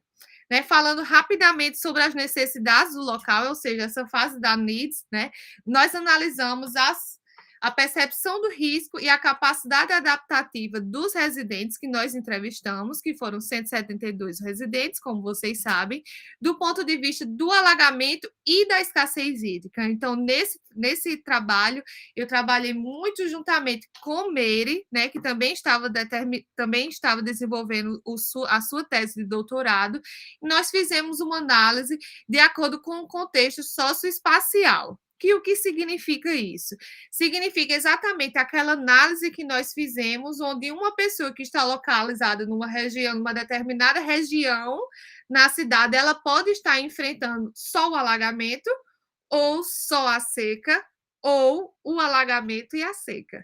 Né? Mais ou menos aquele conceito que eu expliquei para vocês lá no início da nossa palestra. Então, nós aplicamos esse conceito para também avaliar os resultados e ver como nós poderíamos ajudar a população com algumas estratégias. Então, as estratégias que nós pensamos, que nós desenvolvemos no nosso artigo, né? Tudo isso está bem detalhado no artigo, aqui como nós não temos muito tempo, então preciso falar um pouco mais rápido. Então, foi realmente melhorar a informação, a confiança que a população tem nas autoridades, na gestão, foi algo que ficou evidente dos nossos questionários, e também incentivá-los mais para que eles consigam aplicar novas mudanças, novas estratégias em suas casas para melhorar o enfrentamento aos eventos extremos. Então, por exemplo, ficou notável de que a confiança para o alagamento e o incentivo são menores, e também a informação são menores para o alagamento do que para a seca. né, através dos resultados dos nossos questionários. Ou seja, as pessoas elas têm mais confiança na gestão da seca do que do alagamento. Elas consideram que tem mais incentivo para estocar água nas suas casas do que para aplicar uma barreira, por exemplo. E também elas consideram que tem mais informações com relação à redução da seca do que o alagamento, embora que a localização das pessoas entrevistadas eram baseadas principalmente no alagamento, considerando que toda a cidade ela enfrenta racionamento durante aquele período mais severo da seca. E aqui nós colocamos uma situação hipotética, onde nós teríamos uma maior informação, uma maior confiança e um maior incentivo, que seria aquela situação melhor, né, para todos os eventos extremos. E, nesse sentido, nós fizemos a relação com a redução da vulnerabilidade e a melhoria, né, o aumento da resiliência quando nós estivermos passando por essa situação. Né? A segunda fase dessa parte das necessidades foi o mapeamento, como eu falei para vocês, das vulnerabilidades do local. Então, nós desenvolvemos essa metodologia a partir das respostas dos questionários e também aplicando a lógica fuzzy e também a entropia para os pesos dos mapas. Tudo isso foi no ambiente SIG, né, no ArcGIS Pro. E nós selecionamos alguns indicadores a partir das respostas dos questionários. Então, nessa fase, todo mundo participou, ainda foi na primeira fase do projeto, onde os residentes, as autoridades e os especialistas, eles, através de suas respostas nos questionários, elas contribuíam para que a gente escolhesse algum dos critérios a serem utilizados no nosso mapeamento. Então, alguns exemplos, nós analisamos quais eram as causas dos alagamentos na cidade. Então, nós dividimos no nível da própria casa, no nível do sistema de drenagem, no nível da intervenção e no nível da legislação. Como eu falei para vocês, a vulnerabilidade ela é multidimensional. Então, nós tentamos trazer indicadores onde nós tínhamos dados, que isso é um outro problema quando nós estamos fazendo o mapeamento. E aí, no fim das contas, nós utilizamos, como eu falei para vocês, a lógica fuzzy e a entropia para fazer um mapeamento que ele mostra mais do ponto de vista estrutural, institucional e social, ou seja, essas dimensões que nós abordamos no nosso mapeamento sobre a vulnerabilidade aos alagamentos. Então, aqui está o mapa, nós utilizamos os dados coletados com os próprios questionários para fazer a nossa validação do mapa. Esse é um dos artigos que nós temos publicados no momento, certo? E a última fase é realmente a fase da ação, onde nós fizemos em duas partes principais. A primeira parte foi uma continuidade já do meu mestrado no PPG, onde nós analisamos a eficiência de 3 tipos de medidas sustentáveis: telhados verdes, pavimentos permeáveis e jardins de chuva, mas nós analisamos apenas numa parte da cidade, ou seja, em 3 microbacias urbanas, onde a combinação das soluções ela trouxe mais de 85% da redução dos casos de alagamentos. Nesse estágio da nossa pesquisa, a gente estava apenas considerando o benefício ambiental. Essa foi uma publicação que eu não sei se vocês souberam, eu achei que era interessante colocar para vocês, que teve uma grande audiência, porque foi através desse artigo que eu fui contactada aqui em um dia qualquer da minha vida. Eu lembro que eu estava aqui nessa mesa trabalhando, né? Já estava em casa na pandemia, né? E eu recebi uma ligação de um dos editores lá da New York Times me convidando para dar uma entrevista falando sobre como implementar as medidas verdes em países em desenvolvimento e países em regiões semiáridas. Então, eles estavam procurando uma pessoa que tinha exatamente um pouco, né, que se você pensar nesse artigo que nós tínhamos publicado, foi um artigo que, como eu falei para vocês, que foi continuidade do meu mestrado, e era exatamente sobre o tópico de que eles estavam falando, que eles estavam querendo tentar promover mais esse tipo de solução para regiões que estão sem desenvolvimento e também considerando o clima da cidade, então o clima semiárido. Então, eu coloquei aqui para vocês, essa entrevista está disponível no site, eu coloquei aqui também o site para vocês verem. E a fase final, já estou terminando, é realmente essa última fase das ações, onde eu consegui aplicar soluções sustentáveis não só em algumas áreas, mas em toda a cidade. Então, nós preparamos alguns mapas, né, dos alagamentos antes e depois. Também consideramos o aumento do alagamento com crescimento urbano. Então, nessa fase, nós utilizamos uma outra publicação da professora Iana, quando ela estava no seu pós-doc, onde nós analisamos onde houve esse aumento de alagamento, né, na cidade de Campina Grande, e nós analisamos 7 alternativas de medidas verdes, onde as áreas de aplicação das medidas verdes, elas foram baseadas exatamente no input que a gente recebeu com o Planegi na fase 2, né, onde eu tive essa discussão com as autoridades e com os especialistas nas melhores áreas. Nessa fase, nós consideramos vários benefícios, não só o benefício ambiental, mas também o social e o econômico, e semelhantemente ao artigo anterior, só que agora para a cidade inteira, as melhores reduções, as maiores eficiências, elas foram obtidas com várias medidas ao mesmo tempo, o que significa que não é apenas um tipo de medida sustentável, de medida verde, que vai reduzir uma grande quantidade de alagamentos, mas, na verdade, é uma combinação entre várias estratégias diferentes que podem trazer essa redução. E agora, para terminar, eu sei que eu estou falando demais, o professor Mauro vai brigar comigo, mas as conclusões do meu trabalho são exatamente essas que eu já acabei falando para vocês. A relação entre esses aspectos sociais e ambientais, ela deve ser integrada para essa redução do risco. Então, é importante que a gente entenda, como essas vulnerabilidades sociais, essa exposição da população e também o ponto de vista ambiental, ele está distribuído na cidade, ele está se comportando na cidade para que a gente tenha proposições mais fundamentadas para que o risco realmente seja reduzido.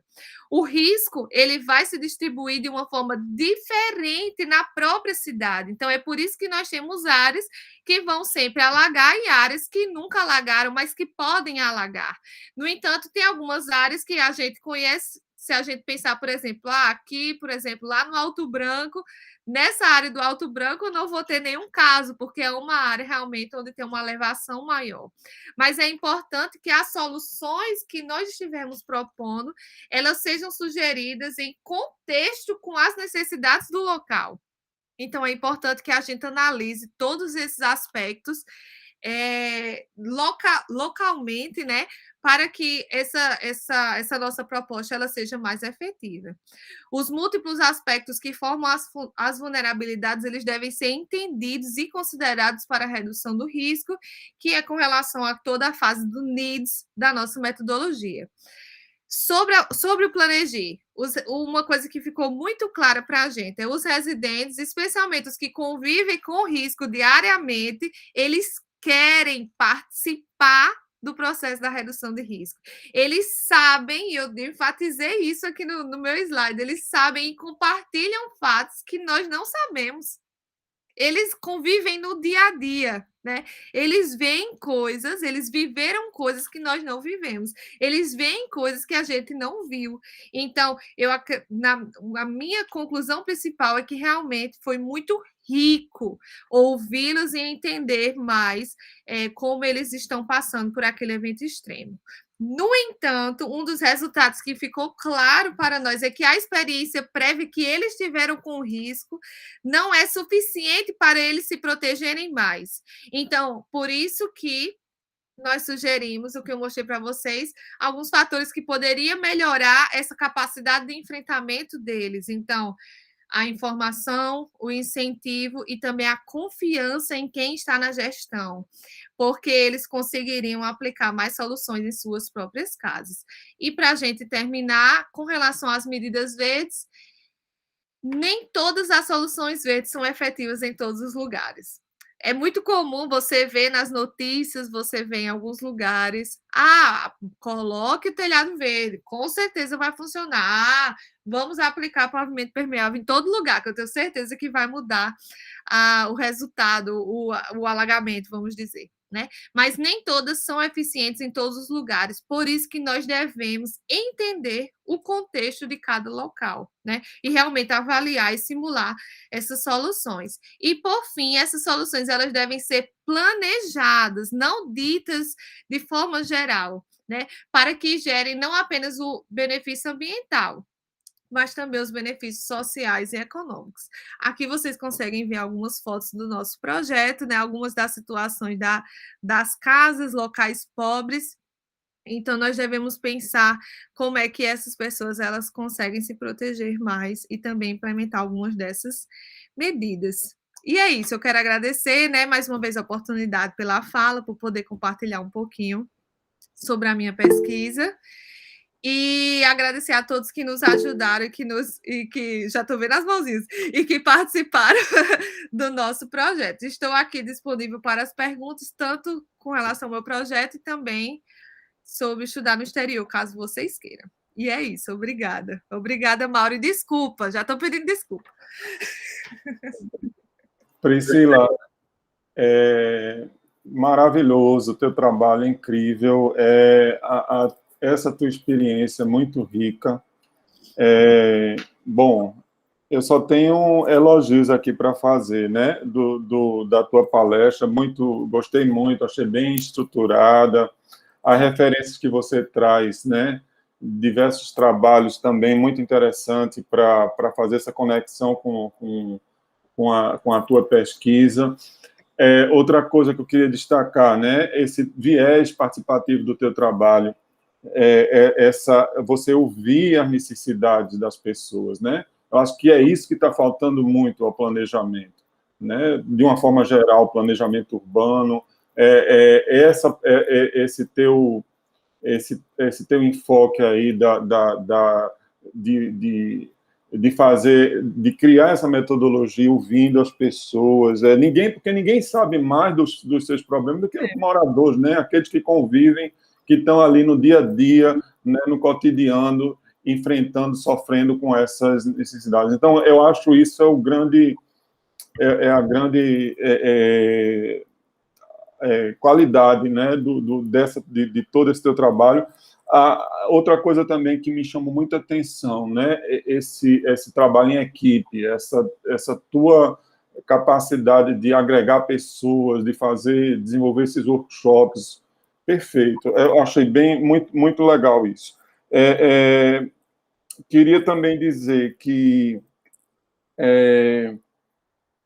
assim, tem tanta informação aí que dá para fazer umas 2 ou 3 palestras, viu, Priscila? A gente tem organizado umas 3 palestras aí para fragmentar isso, né? Mas tudo bem, a gente tem um tempo agora de perguntas, né? E como eu falei logo no início, eu queria dar prioridade para os meus alunos, depois eu queria abrir mais para todo mundo participar. Vamos ver aí como é que vai ser o tempo, né? A disponibilidade do pessoal. Mas eu queria agradecer também aqui a presença, né, da professora Iana, do professor Ricardo, da professora Lísia, né, que a gente está sempre juntos, trabalhando aí, fazendo trabalho, então é muito bom também contar com a participação dos professores. Então, vamos lá, né? Já estou vendo aqui que tem cheio de perguntas aqui, cheio de pessoas querendo se informar aqui sobre o trabalho. Deixa eu ver como é que está na ordem. Deixa eu só descobrir aqui como é que eu acho que eu tirei aqui participantes. Aonde? Os participantes. Aí ontem eu vi, fica na ordem, né? Nunca tinha visto isso, viu, gente, na minha vida. Mas eu estou querendo descobrir onde é que está isso. É nos participantes? É na parte superior. O meu é embaixo. O meu é embaixo, aparece embaixo. Onde tem os bonequinhos. Os bonequinhos aí das pessoas. Onde tem os 2 bonequinhos, achei, pronto. Eu estou vendo aqui a primeira pessoa, Camila, né, que está fazendo uma pergunta. Vamos lá, Camila. Eu acho que foi Diego. Foi eu, professor, acho que sim. Foi? Desculpa, eu estou vendo aqui a primeira na lista. Acho que foi porque eu abri o microfone, eu sou a segunda. Tá bom, tudo bem, Diego, vá. Pode ir. Ok, então, primeiramente, queria agradecer a Priscila, né, pela disponibilidade, assim, e parabenizar pela apresentação, foi realmente muito rica, assim, muitas questões, como o professor falou, daria para a gente fragmentar em algumas palestras, né, mas foi muito, muito bom mesmo. E aí eu queria iniciar falando, eu achei muito interessante aquele seu primeiro slide que você traz, falando dessa questão das inundações eles acontecerem em diversos países, não vai estar restrito a países de desenvolvimento, né, ou subdesenvolvidos, que essa é um pensamento que normalmente a gente tem, né, eu achei muito legal você trazer esse aspecto. E aí, pensando nisso, na vulnerabilidade que esses países eles vão estar relacionados à inundação, né? Você também trouxe essa questão do poder da vulnerabilidade. Eu queria saber e que a gente tentasse entender essa vulnerabilidade de uma forma mais ampla. Uhum. Enquanto engenheiro, normalmente a gente vai pensar em aspectos físicos, né, para resolver. E aí eu queria saber, pensando nos impactos das inundações, para além do físico, que outro aspecto assim você poderia pontuar como mais importante, ou se vai ter mais de um aspecto, como sendo um aspecto importante para a gente analisar em termos da vulnerabilidade das inundações? Então, ficou muito claro durante a pesquisa de que os físicos eles são essenciais, porque nós estamos trabalhando com danos, né, por exemplo, de alagamentos, então nós precisamos considerar, do ponto de vista da própria elevação, como eu estava falando lá no Alto Branco, do ponto de vista estrutural, que seriam a rede de drenagem, que é o mínimo, vamos dizer, a situação das ruas, como as ruas elas foram construídas, mas também do ponto de vista, se a gente puder falar, institucional. Então, nós temos legislações, as legislações elas vão permitir que certas coisas aconteçam, certo? Então, uma medida verde que quase ninguém sabe é que nós temos uma lei estadual na Paraíba que fala que todos os condomínios com mais de 3 prédios, então esses blocos, né, com prédios com pelo menos 3 andares, eles devem ter telhados verdes. Certo? Devem ter telhados verdes. Então, uma das nossas simulações, e foi até essa publicação que foi da New York Times, avalia qual é a eficiência dessa medida verde aplicando em Campina Grande, naquela área de estudo. E foi uma das que teve menor redução de alagamento, certo? Mas é uma lei. Ou seja, a lei está dizendo algo que, do ponto de vista prático, né, ela não traz uma redução. Então, as leis ela têm o poder de trazer o aspecto positivo ou negativo. Então, quando a gente analisava as casas, por exemplo, a gente via que muitas das casas elas estavam impermeabilizadas, né?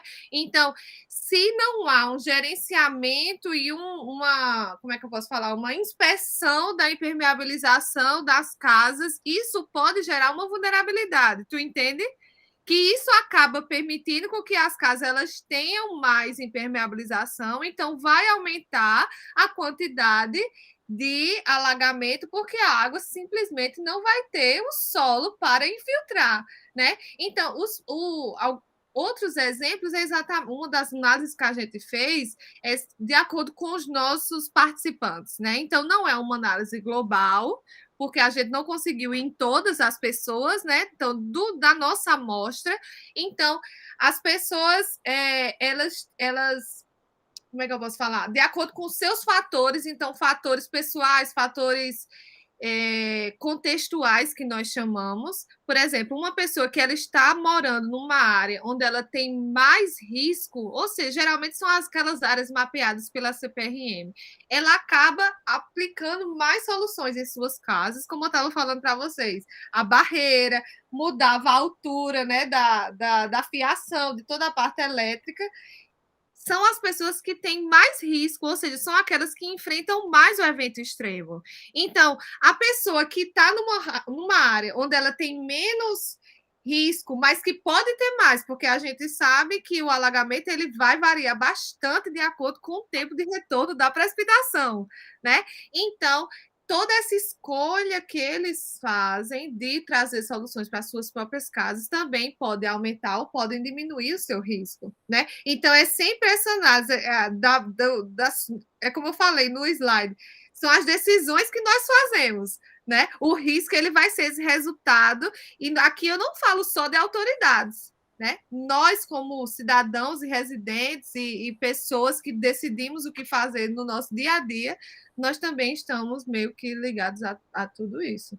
Então, acho que todos esses fatores, eles acabam influenciando nessa geração das vulnerabilidades, no fim. Ok, perfeito. Obrigado. Então, agora temos Regina aqui. A próxima pergunta, Regina. Sou eu, professor.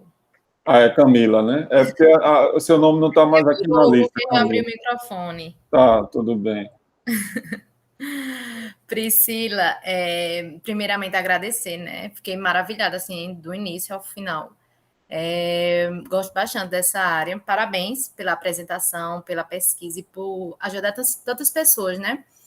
Eu não tive dúvida em relação à sua apresentação, eu só fiquei um pouco curiosa porque você falou que na cidade atualmente, né, que você está morando, é uma cidade que ela possui risco, né? A questão de alagamentos. E você disse que eles ligam, mandam mensagem, e-mail, mas eu queria saber se a cidade ela tem uma estrutura assim, na questão do sistema de drenagem mesmo, ou outro método que diminua esse risco ao alagamento. Ótima pergunta, porque curiosamente, aqui em Exeter, eles fizeram uma grande obra, né, para trazer essa redução dos alagamentos, uma obra. A professora Iana já morou aqui durante o pós-doc, ela pode até me ajudar na explicação. Então, aqui tinha o leito do rio e eles meio que modificaram esse leito do rio, né? E eles fizeram meio que uma divisão dele, onde atualmente nós temos o rio maior, que então cruza esse grande rio a cidade inteira. Morei na área de alto risco. E Ciana também morou na área de alto risco. Então, o leito principal do rio, se existe uma chuva maior, isso já aconteceu várias vezes enquanto nós estamos morando aqui. Então, eles abrem umas comportas e ele vai para aquela outra ramificação do rio que geralmente fica vazio.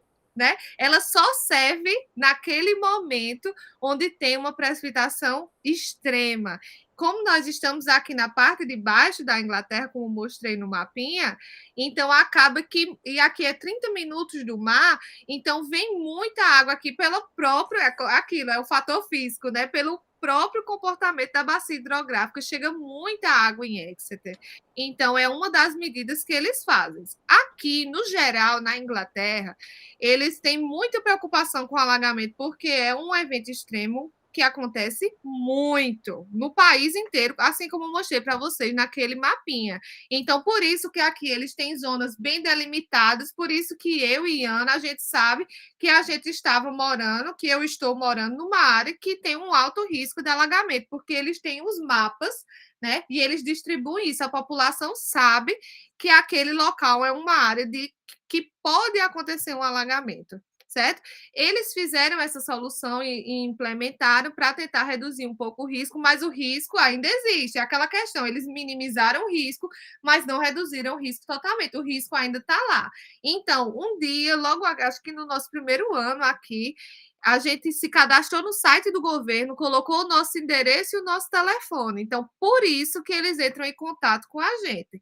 Ele não é que eles liguem e mandem e-mail e mensagem para todo mundo, mas eles mandam para todos aqueles que se cadastraram no site do governo. Então, como é minha área, eu estou morando numa área de alagamento, eu digo, eu quero saber como é que funciona isso, que eu nunca tinha visto isso antes, né? Então, sempre, acho que há uns 15 dias atrás a gente recebeu, e é de qualquer hora, viu? Às vezes é de madrugada, tá o telefone tocando, a gente já sabe que é o risco de alagamento. Tá certo, muito obrigada. Nada.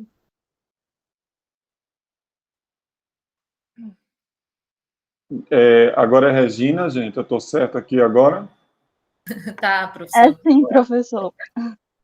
Parabéns pela palestra, foi incrível. Adorei todas as abordagens.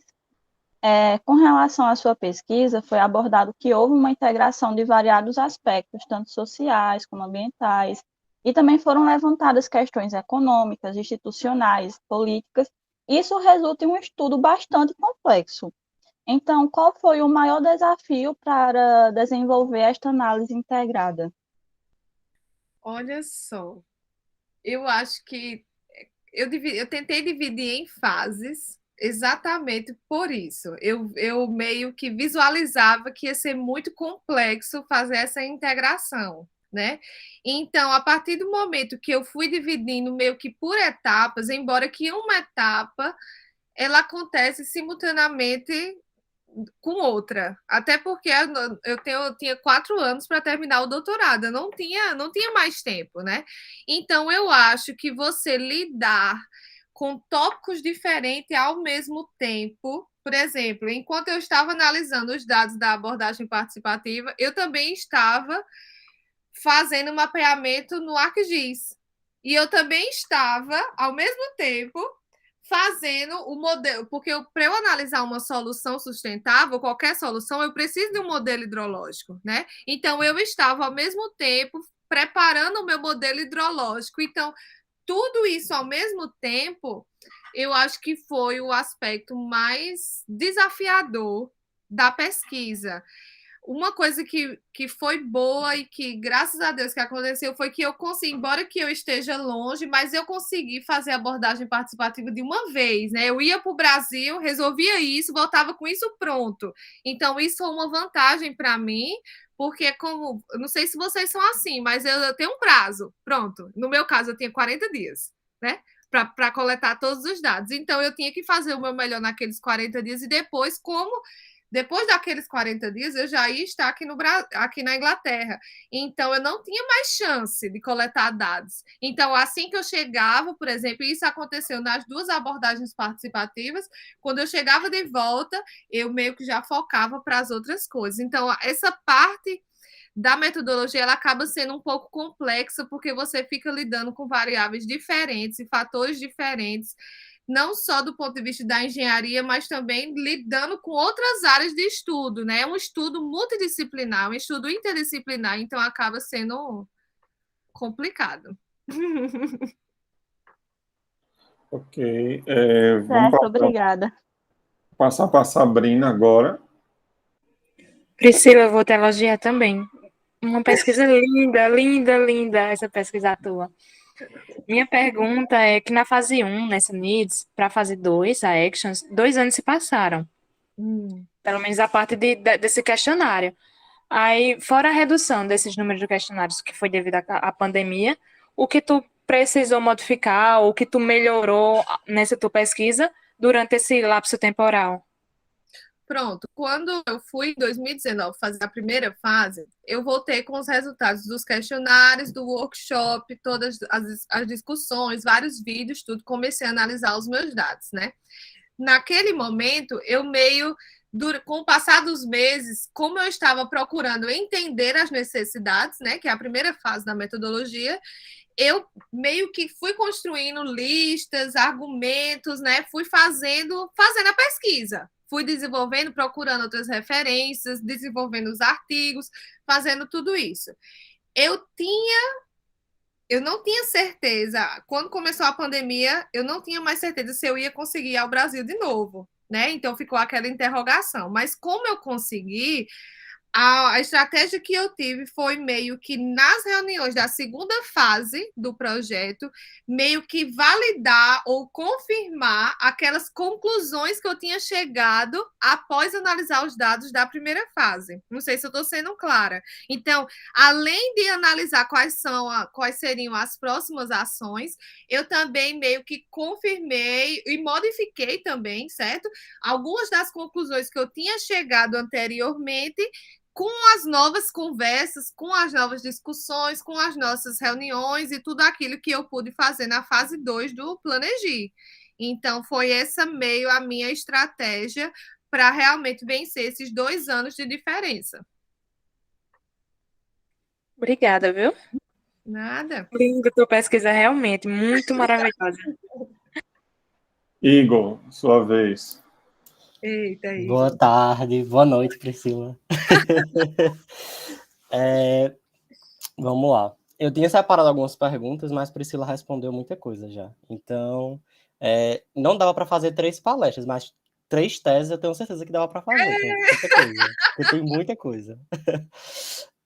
Priscila, minha dúvida seria só com relação a essa etapa final mesmo. No caso, a gente teve essa finalização da tese, agora tu vai defender. Então, minha dúvida seria, existe alguma iniciativa da Prefeitura ou da Defesa Civil para coletar esses seus resultados e aproveitar eles para fazer algum mapeamento, tomar alguma iniciativa nessas regiões que são mais afetadas por alagamentos, mais precisamente? Olha, Igor, muito boa. Por quê? Ficou muito claro nas duas abordagens, certo? Nas duas experiências que eu tive no Planejir, que realmente a prefeitura ela está muito aberta a esse tipo de discussão. Na primeira fase, como eu falei para vocês, teve alguns desafios, porque o que aconteceu? A prefeitura ela não me conhecia. Ela não sabia quem era Priscila. Eu cheguei de paraquedas. Antes de eu ir para o Brasil, tentar fazer o que eu fiz, eu tentei vários contatos. Fui usando aqui todo. Não tem a tal da rede de contatos. Eu usei a rede de contatos que eu tinha, mandava mensagem, mandava e-mail, fazia ligação. Tudo isso da Inglaterra. Quando eu cheguei, eu tinha que me apresentar para eles. Olha, sabe aquela Priscila? Sou eu. Era tão interessante. Aí eles, Priscila, eu lembro, nós conversamos e tal. Então eu chegava, foi nessa fase que eu fiz os convites que eu falei, informais e formais, né? O informal era uma conversa, olha, eu vou ter uma reunião tal dia, você pode ir. O outro não, eu notava que eles, por exemplo, alguns secretários, eles, não, você tem que mandar aqui para a prefeitura, para a minha secretária, eu vou ver se eu encaixo na minha agenda. Tem todo tipo de conversa. Só que assim, eu percebi que realmente eles estavam muito abertos. Quando foi nesse ano, quando eu tive a oportunidade de ir novamente, eu tive a certeza. Por quê? Eles estão ainda no processo da revisão do plano diretor. Então, quando eu cheguei, agora eu não precisava mais me apresentar, né? Eu sou Priscila, eles sabiam quem era Priscila, sabiam o que era o projeto. Então, por isso que acabou que foi uma coisa que facilitou muito para mim, porque embora que eu não pudesse ter grandes reuniões por causa das restrições da pandemia, eu podia ter reuniões pequenas com os grupos que estavam fazendo a elaboração do plano diretor. Então, assim, para te responder, eu não tenho certeza se eles vão implementar ou não, se eles vão utilizar ou não. Mas o que eu posso dizer é que nós conversamos, discutimos e rediscutimos e discutimos. Inclusive, enquanto eu estava aqui, depois do Planejir, eu cheguei a fazer algumas reuniões com eles online para conversar novamente sobre os resultados da tese, como isso poderia ajudá-los. Então, eu acho que como eles estão nessa fase de revisão, eu cheguei, por exemplo, eles me mandaram alguns arquivos do plano diretor para eu fazer algumas sugestões de acordo com os meus resultados. Então, eu acho que como eles estão nessa fase, então talvez haja uma aplicação maior, mas que realmente precisa de um grande esforço da parte deles, como a gestão, né? Mas também de todos nós, no sentido geral, para que realmente alguma coisa ela seja realmente implementada. Obrigado, Priscila. Parabéns. Nada. Mais famosa que tu em Campinas, só a Juliette mesmo.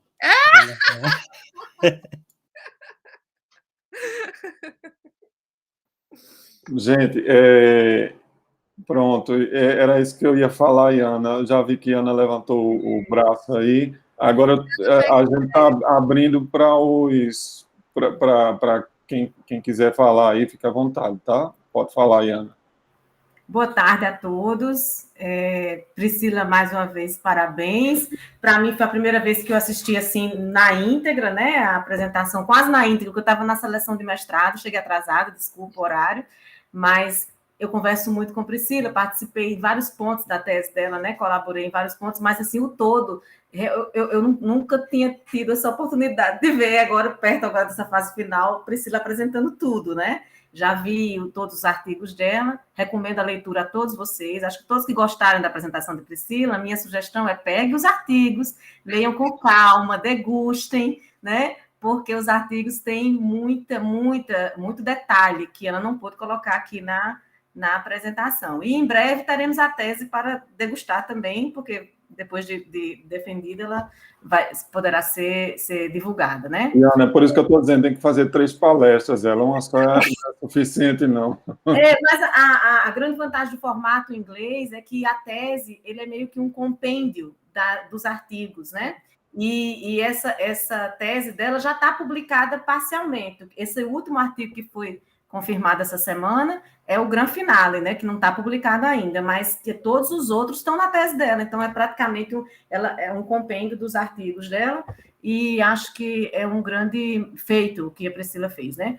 Aí eu queria deixar aqui mais uma vez, eu queria agradecer a Priscila, porque eu acho que esses momentos são muito importantes, parabenizar Mauro por promover um momento assim, porque eu acho que Priscila é nossa egressa do PPGECA, egressa do nosso curso de Engenharia Civil, né? Então não há como a gente não ficar todo cheio de orgulho, né, Mauro?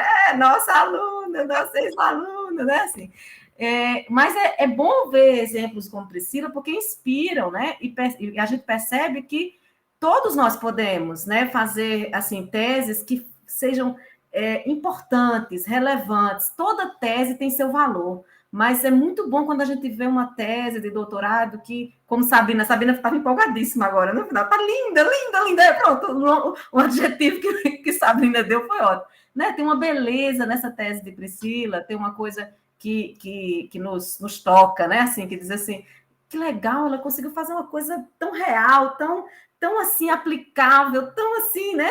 No mundo real aqui a gente se sente menos acadêmico, eu acho, e mais gente, né? Gente de verdade que faz pesquisa para gente de verdade. Nós somos gente de verdade que fazemos pesquisa para gente de verdade. E aí eu pego o gancho dessa última pergunta de Igor, que também é meu pupilo, que também me dá muito orgulho, vou aproveitar também para fazer, né, o meu comercial de Igor, e que a gente tem uma dificuldade assim, de fazer essa transferência, né, Mauro? Assim, por exemplo, uma tese dessa fica pronta, essa pergunta de Igor é muito chave, né? Eu tenho vários trabalhos, assim, o trabalho da nossa aluna Meire, né, Mauro? Que vai falar ainda aqui, vocês também não devem perder a palestra da Meire.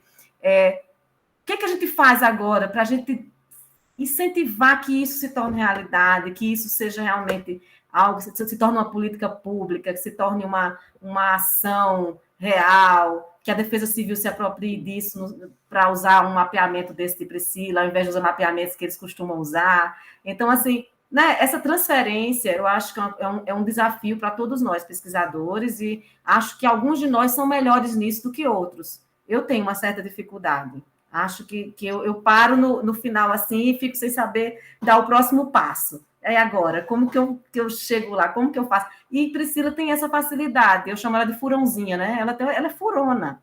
Ela é furona. Se você diz assim, não dá, ela vai e abre outra porta. Não dá, ela vai e procura outra porta. Isso foi uma característica dela desde que foi aluna de graduação. Então, isso faz muita diferença em qualquer pesquisa. Ver o não sempre como uma chance de encontrar um sim em outro lugar. E assim que eu vejo Priscila, ela sempre vê o não como uma chance de achar o sim em outro lugar. Ela abre outra porta, ela vai atrás de outro jeito. E por mais que eu acho que todos nós, quando terminamos um trabalho como esse, não é um trabalho individual, é um trabalho coletivo, ela colocou bem isso, existe colaboração de muita gente nesse trabalho dela, mas tem um mérito enorme dessa capacidade dela de correr atrás. E acho que vocês todos que estão aí fazendo o curso de pós-graduação, seja no mestrado, seja no doutorado, devem se inspirar nisso. O furãozinho, ele consegue chegar lá onde quer chegar, porque fura, até conseguir, né? Então, não desistam, vejo os nãos aí como desafios e se inspirem aí. E obrigada, Mauro, pela oportunidade. E, Priscila, obrigada pelo privilégio de participar disso tudo, de ser colaboradora disso tudo. Para mim é um grande privilégio. Eu que agradeço, Iana, a sua participação aqui, seja sempre bem-vinda, né? E é muito bom contar com a participação de vocês do PPGECA, com os professores do PPGECA, né? Tenho tentado, mas toda quarta-feira aparece. Eu sei como é. Isso aí eu entendo demais. Mas, olha, queria saber se tem mais alguém que queria perguntar mais alguma coisa. Mauro, só sobre essa parte de como chegar lá, uma coisa que eu aprendi muito, assim, que foi aprendendo fazendo realmente, que eu já desconfiava que assim, não existe uma comunicação muito eficiente, né? Como a Ana falou agora, muitas vezes tem as teses, a prefeitura não sabe, muitas vezes eles fazem algo e não também nos questiona, vamos dizer, no ponto de vista do especialista. E uma coisa que ficou bem clara, sabe, principalmente no primeiro workshop e nessa segunda fase, que foram discussões menores, é de que há o interesse dos dois lados em ter mais informações, em ter mais abertura, mas eu acho que falta um pouco essa conexão, entende? Entre os dois. Por exemplo, nós produzimos as nossas pesquisas e nós temos interesse de que a prefeitura aplique ou saiba delas. A prefeitura, muitas vezes, eles querem ouvir a nossa opinião, mas não existe muito essa conectividade entre as duas partes. Então, eu acho, assim, depois de fazer tudo isso, de que é uma área que realmente nós precisamos melhorar, mas eu saio disso tudo otimista. Eu gostei do que Ana falou. Eu levei muitos nãos. Nossa, nãos e nãos e nãos. Ia lá e como a Ana falou. Tentava contato com alguém. Muitas pessoas nunca me responderam. Muitas pessoas. Mas você vai lá e procura um outro telefone. Procura um outro. Então, eu saio otimista de que eu vejo, assim, os dois lados desejando fazer essa melhora. É claro que cada grupo, né, ele vai ter aquilo que valoriza mais, aquele interesse maior, o que é normal, mas eu acho assim que é uma área que ela tem muito progresso, ela pode fazer muitas coisas boas e que vai resultar em boas soluções para as cidades, no geral. Isso. Priscila, e essa tua, como a Ana falou, essa tua qualidade de persistência, né? Essa articuladora que você é, sabe? Eu acho que a gente tem muito que aprender com esse teu trabalho, com o que vai ser aí gerado com esse produto aí da tua tese. E isso é uma aprendizagem realmente que é necessária, que foi esquecida um pouco, porque a academia ficou muito fechada, né? Ainda é muito fechada. E a prefeitura tem até uma ideia agora a UFCG de fazer um convênio, né, da UFCG com a prefeitura. Foi aberto uma... Iana, sabe falar alguma coisa sobre isso? Iana, Não, só fiquei sabendo com você mesmo, que estão querendo fazer um grande guarda-chuva. Saiu até nas notícias aí da UFCG esse convênio, né, com a prefeitura, né? Então, assim, a gente tem que ser otimista, a gente tem que saber, tem que ser persistente, como você é, e é assim que funciona realmente, né? Então, é uma grande lição, né? Eu acho que muito bom isso. Outra coisa que eu também admiro demais do teu trabalho é o teu estudo de caso ser Campina Grande, sabe? É um privilégio Campina Grande contar com um trabalho desse, e a sua persistência não é só na luta aí dos nãos que você ouviu, não. É você continuar trabalhando com Campina Grande. Isso eu acho muito bom e é muito importante para a cidade, né? De manter essa relação com a cidade. Isso é fundamental. Bom, era isso. Eu acho que não tem mais nenhuma pergunta aí, né? A gente já está chegando no horário. Professor Ricardo, quer falar alguma coisa, fazer algum comentário? Estou vendo que o professor Ricardo ainda está aí.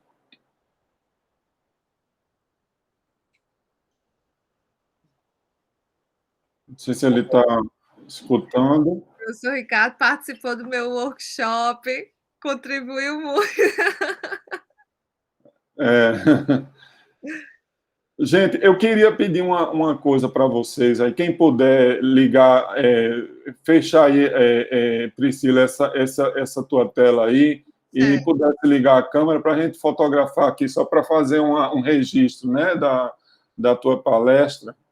Aí todo mundo dá um sorrisinho aí para ficar bonito na foto, né?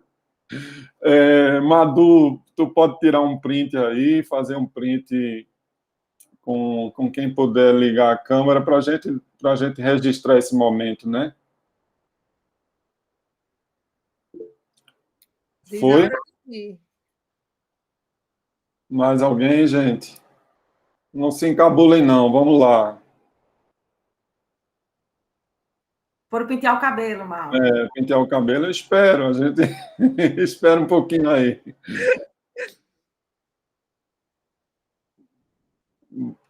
Bom, eu fiz alguns aqui, vou mandar depois para vocês.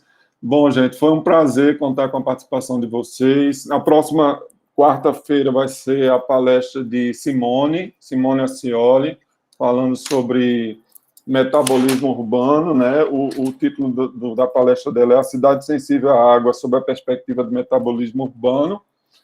E Simone também é doutoranda, né? Está concluindo aí o doutorado do PPGECA, então é uma oportunidade. A gente sabe que tem alunos aqui da disciplina que vão trabalhar com metabolismo, então excelente oportunidade para todos e conto com a participação de vocês. É isso. Agradecer mais uma vez essa disposição aí de Priscila, né? Essa palestra maravilhosa. E é isso, Priscila. Seja sempre assim, você será sempre convidado, viu, para as próximas aí. Porque eu estou vendo que você tem muitas palestras, muitos assuntos diferentes aí para apresentar, então vai ser sempre bom.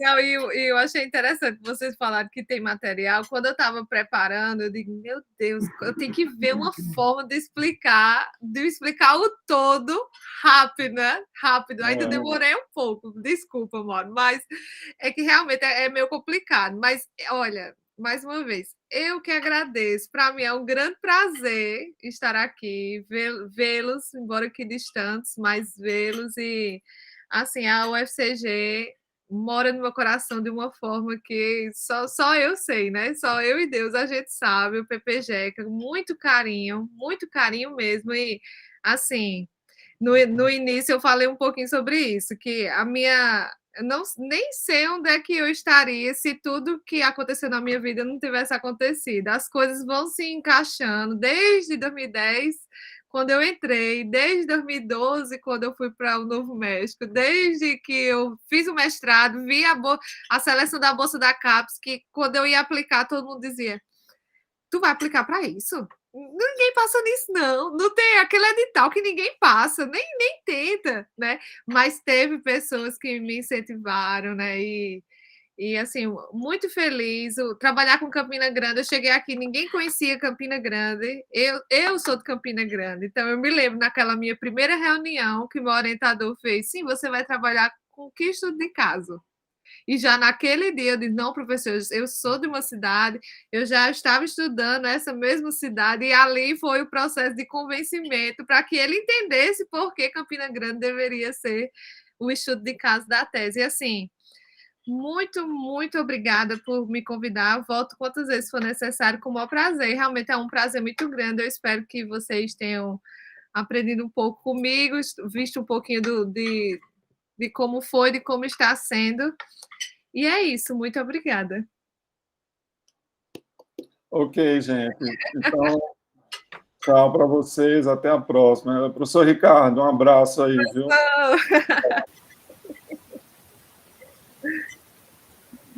Tchau. Quer falar alguma coisa, professor? Está funcionando não, professor. Ah, está com problema. Ah, que pena. Mas está presente aí, né? Obrigada, muito obrigada. Obrigado a todos. Tchau. Tchau, gente. Obrigada. Obrigado, Boa noite. Tchau, gente. Boa noite. Tchau.